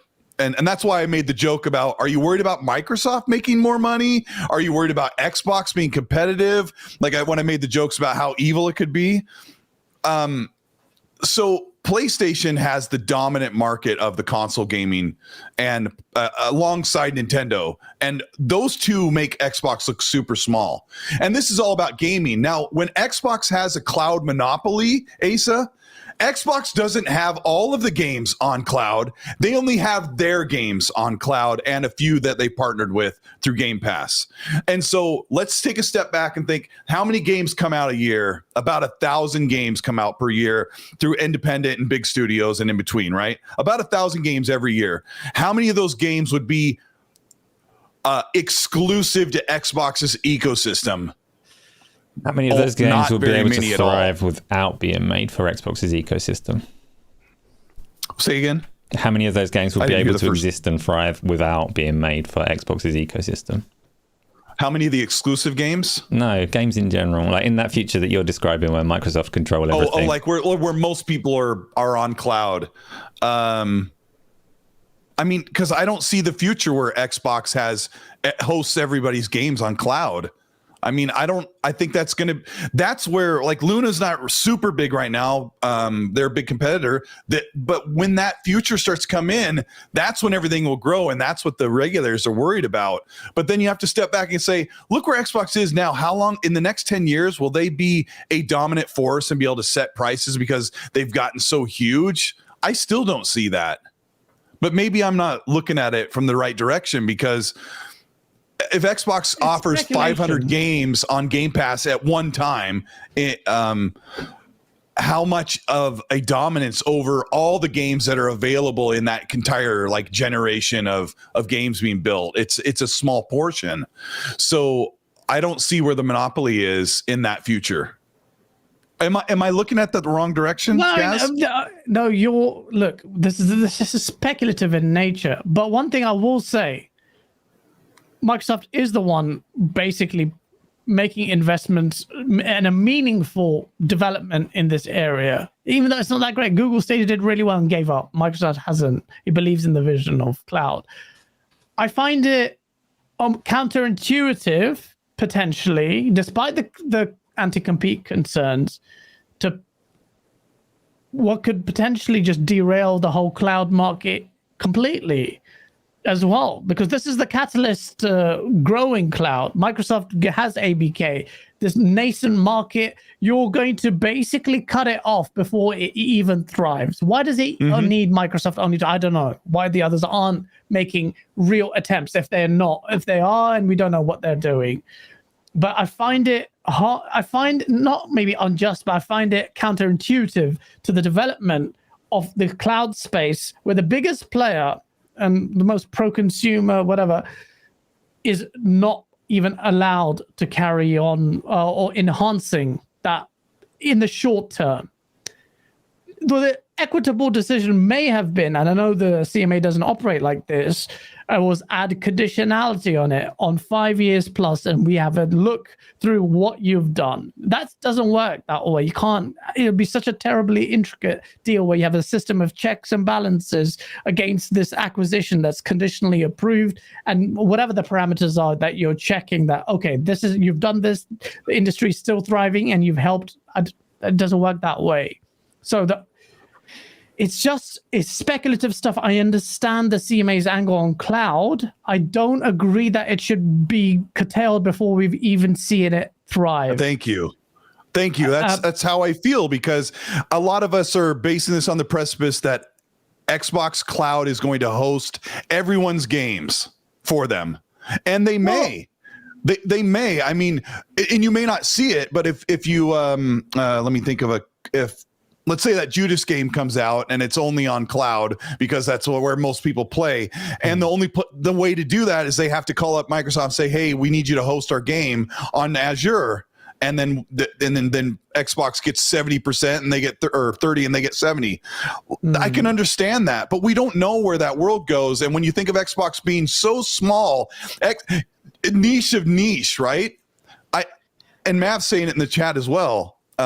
Also, Ace, I didn't understand what your question was. You were saying, do the other games outside of Xbox exclusives, can they thrive without being on cloud? Was that what you were asking? Not without being on cloud. So you were talking about the speculative future where Microsoft control like almost everything. You were saying people can still play them if they release on Xbox, but can a game still be made that doesn't release on Microsoft's platforms in that future? Because that's a problem if they can't.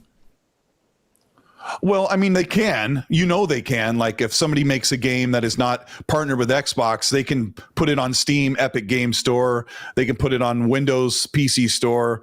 They can put it on PlayStation. They can put it on Switch. They can put it on mobile. But the cloud market itself, it's almost being treated by a market in itself, isn't it, Ace? It's like it is. But Colt's answer isn't actually terrible there. Like, these established ways that we play now are still valid. So you're not wrong, Colt. Like, it's a fine answer. I was just asking a question. No, I get that. And it's funny, the more we talk about it, when I try to put myself into the future and we have to predict where everything sits. Sex robots. Sorry. It's I mean, is the world sex robots? I mean, is the world even around by then, the way that we're acting? But and I know, like, in the chat, like, Xbox a lot bigger than Colt says it is. Yeah, I mean, Xbox is pretty big, but compared to Nintendo and PlayStation, they're sitting pretty low, and their revenue hasn't been doing so great, even though they allow their games to be nearly everywhere, right? So, go ahead. I'm sorry. I'll just end this and say I scratch my head when I say, that Xbox is going to be somehow be dominant in the industry when they they're just barely making it, and they're not making any money, and they're not growing. Like their hardware and their games growth is really, really slow, but Game Pass is doing better than cloud and everything This is me else. playing the world's smallest violin has been played right It's their now. fault. Yeah. It's their fault. Well, in the chat, there's a lot of people, that are saying, well, gaming, the cloud market is only 0% to 2% of the market. Why are we talking about this? Why do we care?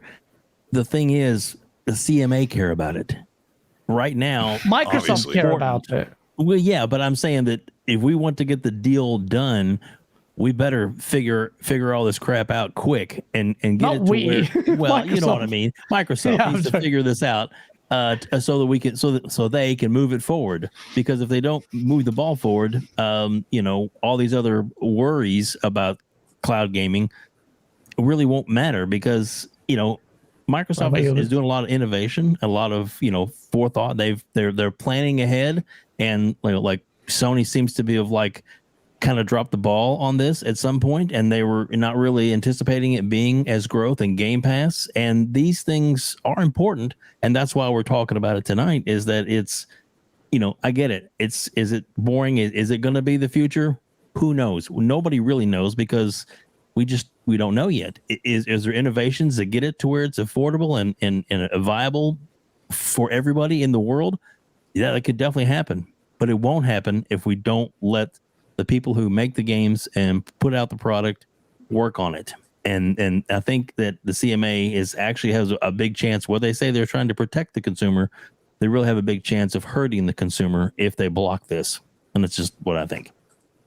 Yeah. Sorry, so you're going back after that guy as well. I was like, what the fuck's he talking about? What, you're not even talking about there's one guy in chat who thinks he's a systems engineer for a company that uses Windows and doesn't pay Microsoft anything. And no, you're not. Shut the fuck up. Tag, you're it. Chat, Wow. we are not always bad to you, are we? But you know what, chat? Look, we got to be real. Like, what do you want to do? Like, everyone's nice to chat. We are.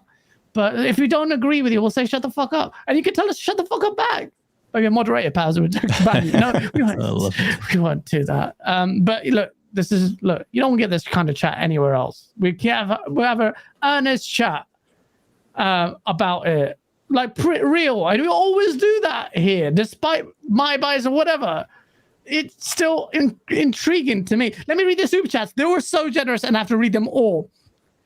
Of course I have to, but these are interesting. Simping Gaming, I'm going to read yours at the end, because you talk about Starfield, which we'll talk about. I'll bring it at the end. We won't talk about it for ages.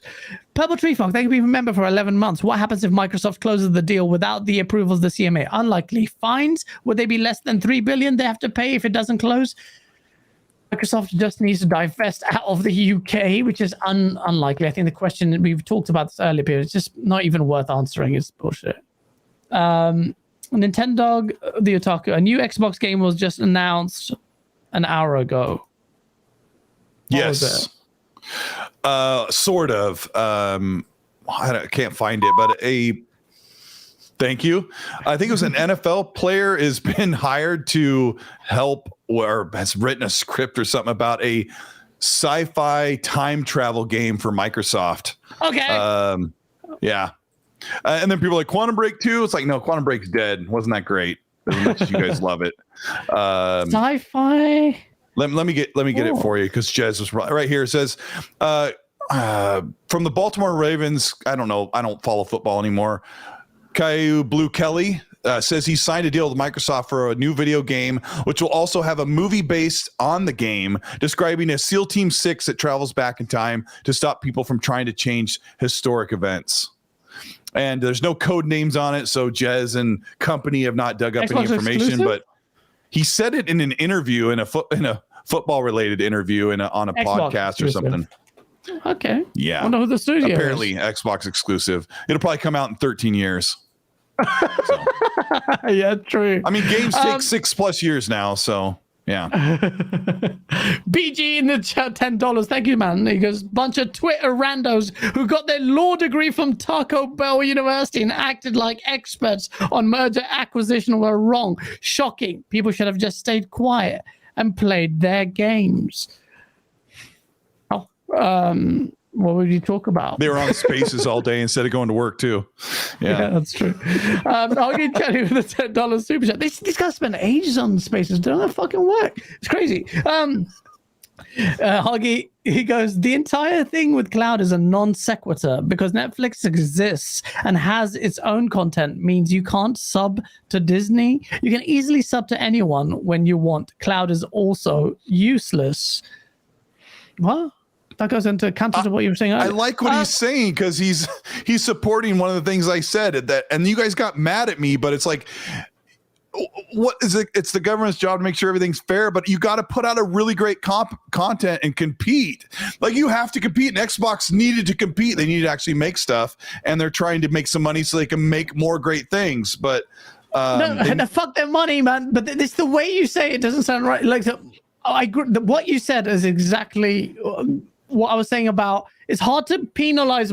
Why is Microsoft get penalized? I mean, go get mad at Apple for making the de facto MP3 player, 15 years ago. Get mad at them because I remember the reviews. I tried to go cheap and buy a knockoff.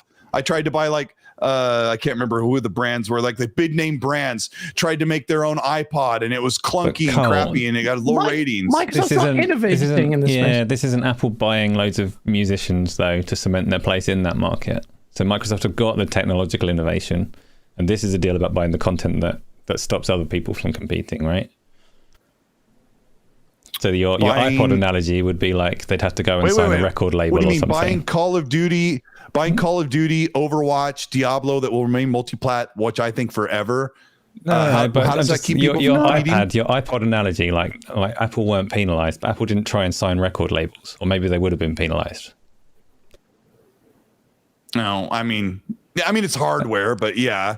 I mean they made a great product and then no one could touch it. Yeah, you're right. It's not Microsoft hasn't made a great product. Like Microsoft is investing in this technology that has persisted in a while. It's the only one meaningfully making inroads in it, but now it's buying content that will be like sign up and foreclose the business before anyone can really make a dent, and that's the thing.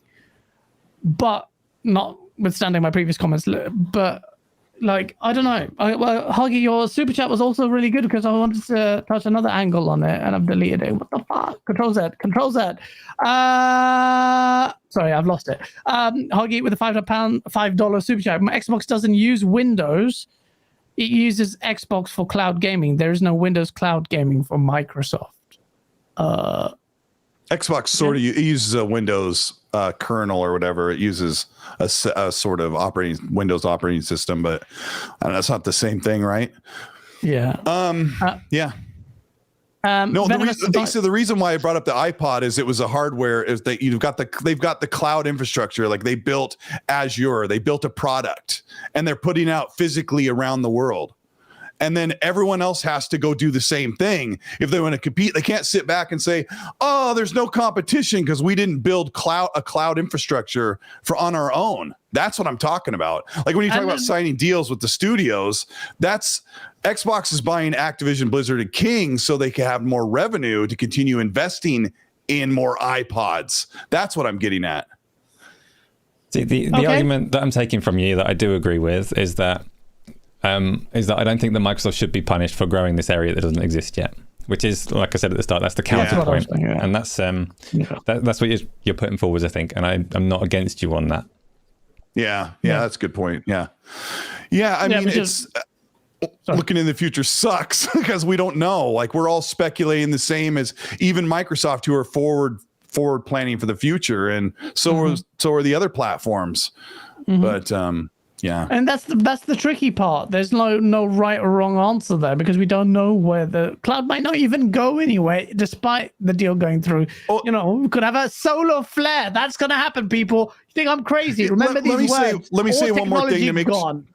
I'll say one more thing that'll make sure that I'm being as fair as I possibly can in the moment. Is that I do understand from the very beginning of this that Microsoft is a huge money power, and regulators should be concerned that Microsoft can continue to perpetuate and snowball so much money. Like if Activision Blizzard gives them a Monty printing machine and they make a ton of cash and they throw it in, they buy more stuff, they build this gets bigger, and then they become this unstoppable force. That's what regulators are concerned about, whether they know about the cloud future or not. Like growing the monster is scary and should be regulated. And that's, I don't like that. I don't like it either way, but I think they are justified for making sure that the monster doesn't continue to be fed after midnight and water poured on it. Gremlins reference. Yeah. Okay. I mean, fair enough, right? But then we all take a step back and look at little tiny Xbox struggling to actually get some freaking games out because of their own accord, and we're all like rooting. Like people are in the chat, don't root for $1 trillion company. It's like, but we're all rooting for our favorite place to actually get out of the dugout and actually get some actual great content for us and get those games out. It's frustrating. That's why I feel that way. Yeah. Venomous Pipe for the $5 super chat. No more Mr. Nice Guy. Microsoft needs to be ruthless. Kill Sony dead. Okay, that's a beast. I do agree with the fire though. But don't kill Sony. Well, try and kill the games first before you try to kill your competition that's murking you. I'll get Channy with the $5 super chat. Cloud gaming will remain niche. There's no need for it. It will become pointless over the next decade or so. So he's not bullish on the tech, which might actually end up happening. Because I think the broadband adoption is really weird and really spotty. It's not progressing as fast as I thought it would in this AI space. AJH with a £5 super chat. He says, yes, it is. I don't know what that means, but that doesn't mean that automatically Microsoft wins. The timescale of how big it can be, cloud, I think, is a speculative of how long COD will last. Great point. I'm not like for like, but there's the same kind of argument. Is COD even going to be relevant in a few years? We don't know. Maybe not. I have to add to Hargeet's point, since he didn't add it there, because he's been talking to me. He said in the near future, the processors could be so powerful in our TVs that we don't even use cloud. Did he say that to you before? Because we were talking about it in party chat. And I was like, really? I didn't believe him, but he's like, the processors could be so powerful. You could run a native game. You could just load up the app on your TV and you just buy the game right there and you don't need a console. And even then I'm like, do you think that's possible, Asa, that cloud could have its moment and then the tech shrinks enough to fit into a TV and then we're in a different mode? There's possible? There's lots of questions around the future of the cloud, because I was like some years ago, I was with most people thinking that this is a fairly inevitable future, but then you look at it, there's more challenges around it besides hardware form factor. For me, the biggest challenge at the moment around cloud becoming adopted and becoming the future that Microsoft are projecting for it is more to do with the meeting between content and people, because the biggest challenge to cloud gaming becoming a big thing to me is the marrying of an audience to a controller, because you can take away all of the barriers, you can deliver content, you put Halo on the TV screen in the other room and my wife's not going to play it. So matching content and experiences with a player base is the big unknown. There's this big assumption that the reason people don't game is because you have to spend like 400 quid on a console or more for a PC. It's hard to get into, but if you take away those barriers, there's going to be millions and millions more people that want to do it.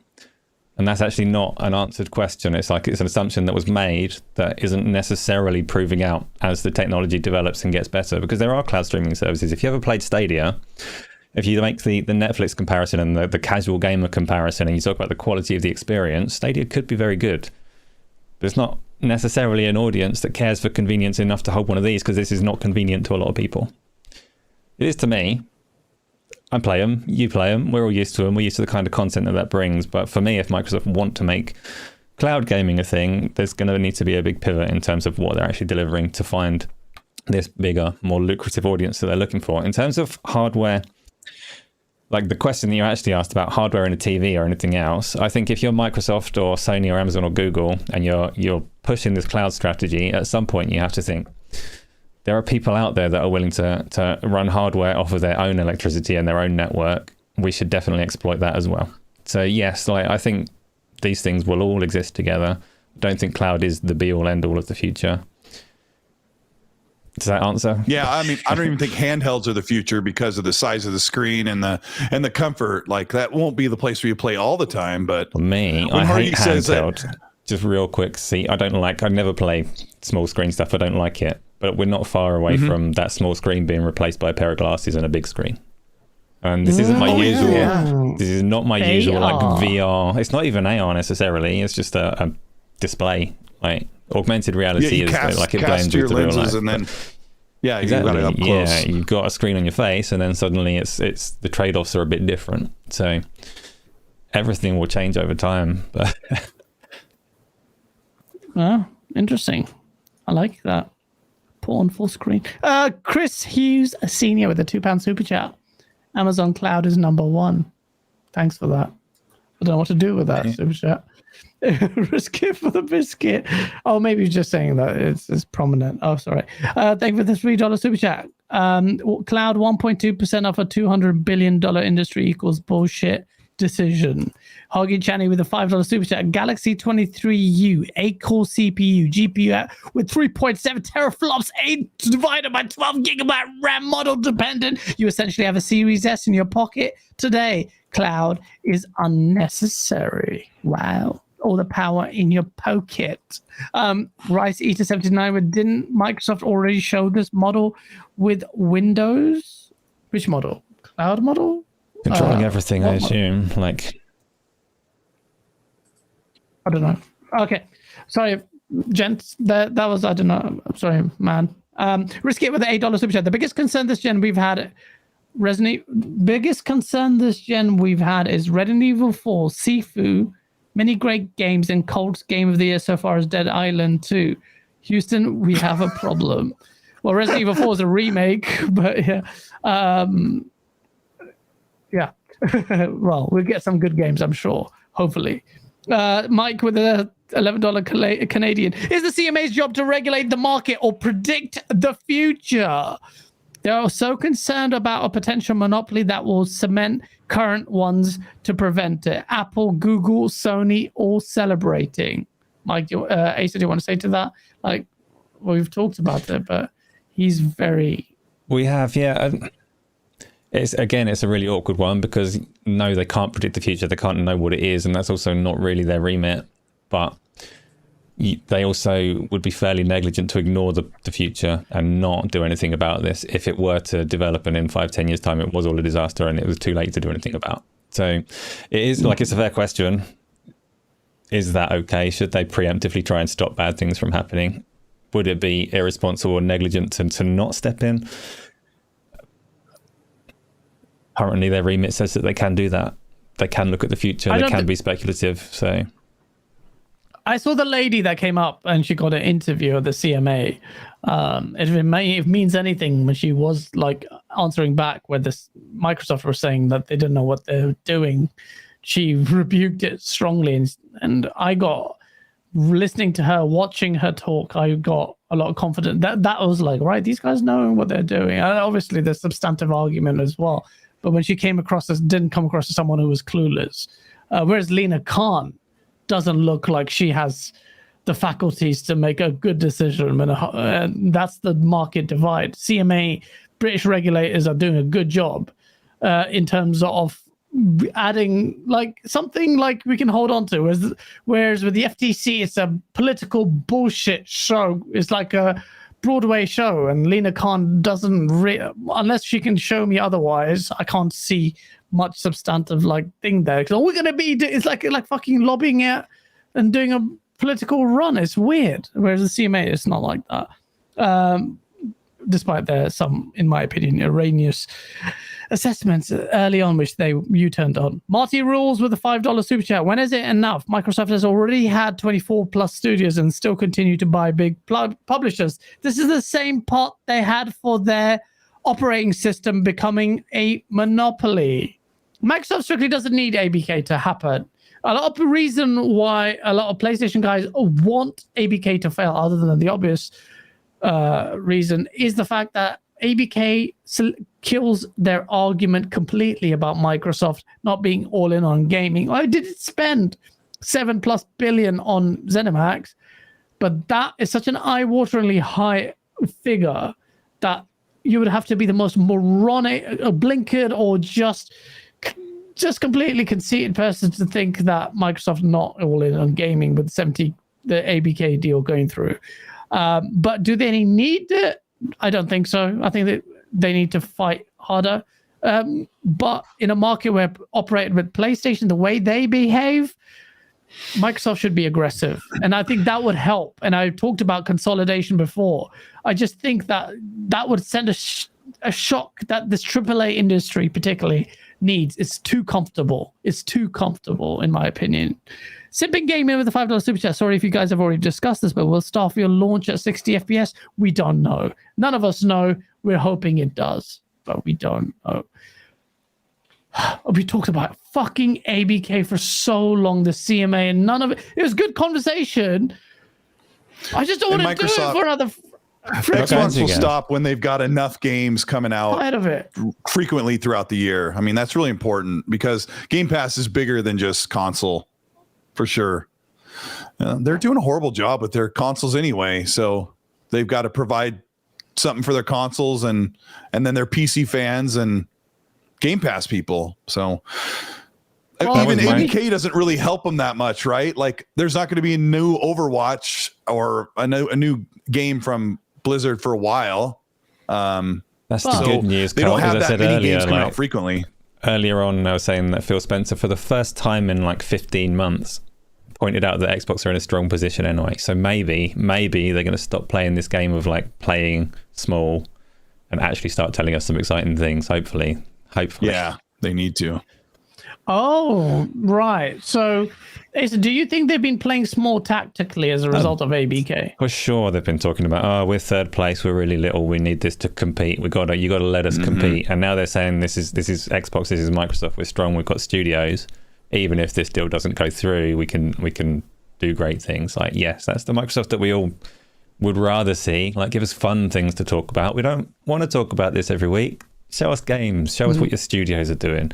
Yes. So you think that will change now the visibility of what they're showing? The EU thing is important to the whole thing, and that's right around the corner. But the tides are turning, and they are beginning to. Like, I think we'll see what they're up to again soon.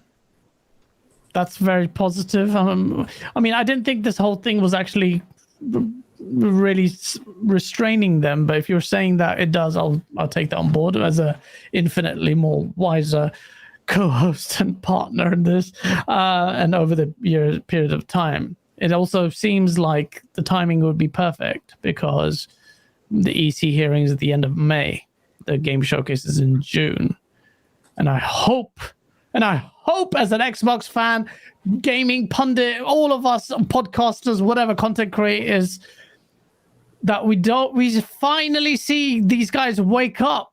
And that means PlayStation 2, because they haven't shown us anything of the roadmap. I think everyone needs to cast their minds back to when this generation started and how excited we were, how the tech was going to be leveraged. And we were really looking at next-gen game, that Unreal Engine demo and all the things that these CPUs going to use in terms of AI, in terms of physics, in terms of all kind of things, and ray tracing, which is, and it hasn't materialized. I hate ray tracing. I hate it. Well, yeah, I don't blame you, but yeah, it's the ray tracing we've got. Yeah, I hate it. Yeah. And I just want this cross-gen thing to end. If this ABK deal is the reason why everything is so weird and slow, which is, I find it surprising even saying it, and Asa, you say that's the case, and fine, I'll take it on board. I just think it's just end it. Then, like, after the EC, whatever happens, I want to see goodness from all of them, Sony and Xbox. So I want to see your future lineup. I want to see gameplay. I don't want to hear excuses from either one of them. I just want, particularly Microsoft, because Xbox has to prove itself. Like, all the money in the world, and you can't give us the game. I don't give a shit about even the ABK excuse. You have to, and I'll repeat it, and you can hate me all you want. You can hate Colt, because I'm sure he's going to not make excuses as well with his co-host Mag, because he was raw on it last year as well. You were, Web Dave, you've been on it as well. You've been agreeing with like most Xbox fans about the damage controlling ones have been raw about it, but the damage controlling fans have also put it wait till 2023. If you say wait till 2024, you can go yourself. And on that note, ladies and gentlemen, we're going to wrap it up. It has been a beastly show, gents. I thank you so much for being here for so long and giving away precious time on a Saturday evening. Everyone in chat, hit the like button. What an intense show. We dragged into the cloud argument. We had to spend time on it, but we hopefully entertained you well enough. So thank you, everyone. Before we do that, Asa, tell the peoples what's going on. VR's dead. Yeah. Well, when we're done here, I'm going to climb back under my desk and do some more trying to fix my PC. PC gaming, yay. Tech difficulties. And I've got loads of stuff going on. I've got some new toys coming my way. So I'll be streaming exciting, fun thing. No, we don't talk about we don't talk about it yet, huh? Don't talk about it. I will talk about it because it's funny. I had a really interesting conversation with my bank today because I sent some money to China for a new VR treadmill. And they were like, this is a fraudulent transaction. And the conversation that I had with this bank clerk was like, why are you sending this money over? What is it that you're trying to buy? And I'm like, oh, it's did they say it's a very specific, like, niche bit of furniture that I want from China. Transfer the money. And did they say we're not like, questioning the validity of the purchase? We're just think it's fraudulent that you're buying something like this. Just trying to explain. This person had no idea, and I'm like, I don't want to get into what's it called? It's got to have some gross name. Does it have some gross like sex machine name though? No, it doesn't. I'm afraid. It's just a catwalk, and she's like, you're buying furniture, but it says here it's like it's a VR tech, and I'm like, yes, it's for my, it's very unusual virtuality tech. Please just drop the subject, let the transaction go. I want to buy this thing. It's me, not I mine, promise. baby. Oh. It's not mine. So yeah, interesting things. It wasn't legit. It wasn't fraudulent. It wasn't fraudulent. I thought the vendor was fraudulent.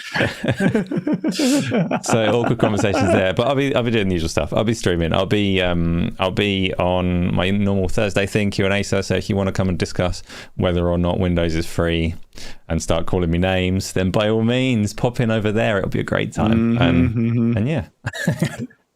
Which super chat before I go? Which super chat am I missing? Can someone paste it? I'm just saying. I'm sorry that I said Windows was free. Last time I talked about it, there was a free version. As far as I knew, that was legit. That was watermarked. So sorry if I got that wrong. Risey, thank you so much for the $5 super chat. Because the problem with advocating for this too, but this one is the problem with advocating for this is when is enough. Microsoft already bought publishers ZeniMax, ABK, another publisher. Microsoft didn't create any, just buying it. If you observe this space, you will see a lot of consolidation. Sony didn't create Lemmings and it bought that. Sony didn't create Halo and it acquired Bungie. Sony didn't create most of the games that had third-party money had. So you're talking about that are carrying it. Final Fantasy, Stellar Blade, Deathloop. How many games do you want me to name? Final Fantasy VII Remake, which is for an undisclosed amount of time. But it happens all the time, and they do it for a long time. Even Knights of the Old Republic, this is a Xbox original game. Well, sorry, tanked. They keep doing. There's multiple examples of that. There's a degree of where do you want to line. Mad consolidation is bad. Publisher level okay, but they're the market leader, Sony. So you don't want a shock in the system. The publishers, you give them a deal for 10 years. You still need COD. What did Sony do in the first person space for all this time? Where is it now? They're focusing on gas games. Like there's lots of facets to it. I get the consolidation is bad generally, but this industry needs, in my opinion, a shock. I hope that answered your question, and I'm sorry for missing it. And if RDX Son of Fett, I couldn't see your super chat, bro, and I'm really sorry. Can you post it? Well, as you do that, let me do the outro times. Web Dave, sorry, man. Like, we were just emotive on this whole shit, but you just look so calm, bro, and you added some sauce to it as you do. Thank you, man. I hope you had a good time, and I know it's been a long show. Yes. Yeah. I loved it, man. I can go another couple hours. You guys were fantastic. You kidding me? One of my favorite content creators. So yes, thank you so much for having me on. Absolute joy to be here, to be in the mix. And I mean, this community is amazing, and I love talking about these subjects, man, because we're all passionate about gaming. We love gaming, all kinds. So it's pretty awesome. If I'm supposed to give my outro now, is that what you want me to do? Absolutely. Do your outro. Just tell us what you feel. So I'll make it quick, man. Definitely. I've got a lot of great interviews. Asa, I will be reaching out to you in the next couple of weeks to see if we can set up a time when it's good for you to do an interview. I'd love to have you on, because all these content creators are absolutely fascinating. I love Colt and Gaz. Both their interviews are up on my channel right now, and it's really good. I've got over 60 interviews right now, and more coming. I've got 2 more interviews scheduled for the next couple of days. So, got lots of stuff coming. And plus, we also do a new show on Sundays, which is at 6 p.m. Central Standard Time with me and Retri. And it is called the Gamers Council, which basically it is a community-based show. In other words, nice. We have a guest, but we try and we don't do super chats. Hey, we don't have them, but it's not the point. It's a matter of getting people in and talking to them. And we start off with a subject, but the conversation can go anywhere. We even do with the speak pipe, where you can actually record a message up to 90 seconds, and we'll play it back on the show. So it's kind of a little bit way for some people to try and get them involved. Yeah, we're trying to do the same thing very soon. We've been promising it, but it's starting to move. But it's wicked. It's a lot of fun. Thank you, Isla. It is wicked, because we want to hear what you're talking genuinely do, irrespective of whether or not we agree. Thank you, Isla, for sharing Dave's stuff as always in the chat. Yes, thank you. Yeah, thank you. Honestly, Dave, I hope you had a good thank you for being so nice and patient with us as well. There's just some vitriol with me, Cole, as well. Like, just shitting at each other. And you missed it, man. This is you love it, bro. This was good. Look at that face. I love it. Grenades galore. That's how it always is. Cole. This was XNC, bro. Look, I'm even wearing the shirt. This is the conversations. This is the source. Microsoft doesn't give a shit about you until you say good things about them. So go raw. Just go raw. Just go raw. They don't even know who I am. That's the best part. They know who you are. Yeah, thanks. I appreciate it. Yeah, I mean, we're just gonna have to wait and just keep waiting. That's great. I don't know. We're a month away from the about a month or so away from the showcase, and I hate when people say they got to knock out of the park. So when that showcase comes up, it's going to kick butt, and if it doesn't, they're gone. They're gone for sure. Oh wow! But, wow. I don't even know. I don't even know what to do as a content creator. It gets a little dicey when everyone wants to talk about CMA. And when I've just done a couple videos over a year on that, it's like, geez, or on the ABK thing. But yeah, I don't know what else to say other than I'm Colt Eastwood on Twitter and YouTube. And thanks for having me on. It's good to be here back home with the podcast that got me to go on camera and got me to make my own. I've been on lots of great podcasts, but you guys have I don't know, just kind of pushed me in a certain direction, and I really appreciate it. Appreciate you both a lot. Good friends. Absolutely. Likewise, man. Just we're touching tips always. And on the especially Asa and Cole. On that note, ladies and gentlemen, I hope you had a good time. It has been a mammoth show, but we had to talk about this madness. We talked about gaming as well, so don't even cry about that. All the gaming news, hopefully. We did. Yeah, we did. We talked about Midfall. We talked about Armoured Core. Next, we're going to get Redfall in 2 or 3 days. And I'm telling you now, that is not going past 70s on the meta. Just mark my words, Midfall. But it may still doesn't mean it's a bad game. It's just not where we want it in the quality level as Xbox fans. But guess you got the Redfall code about 5 minutes ago. Did I?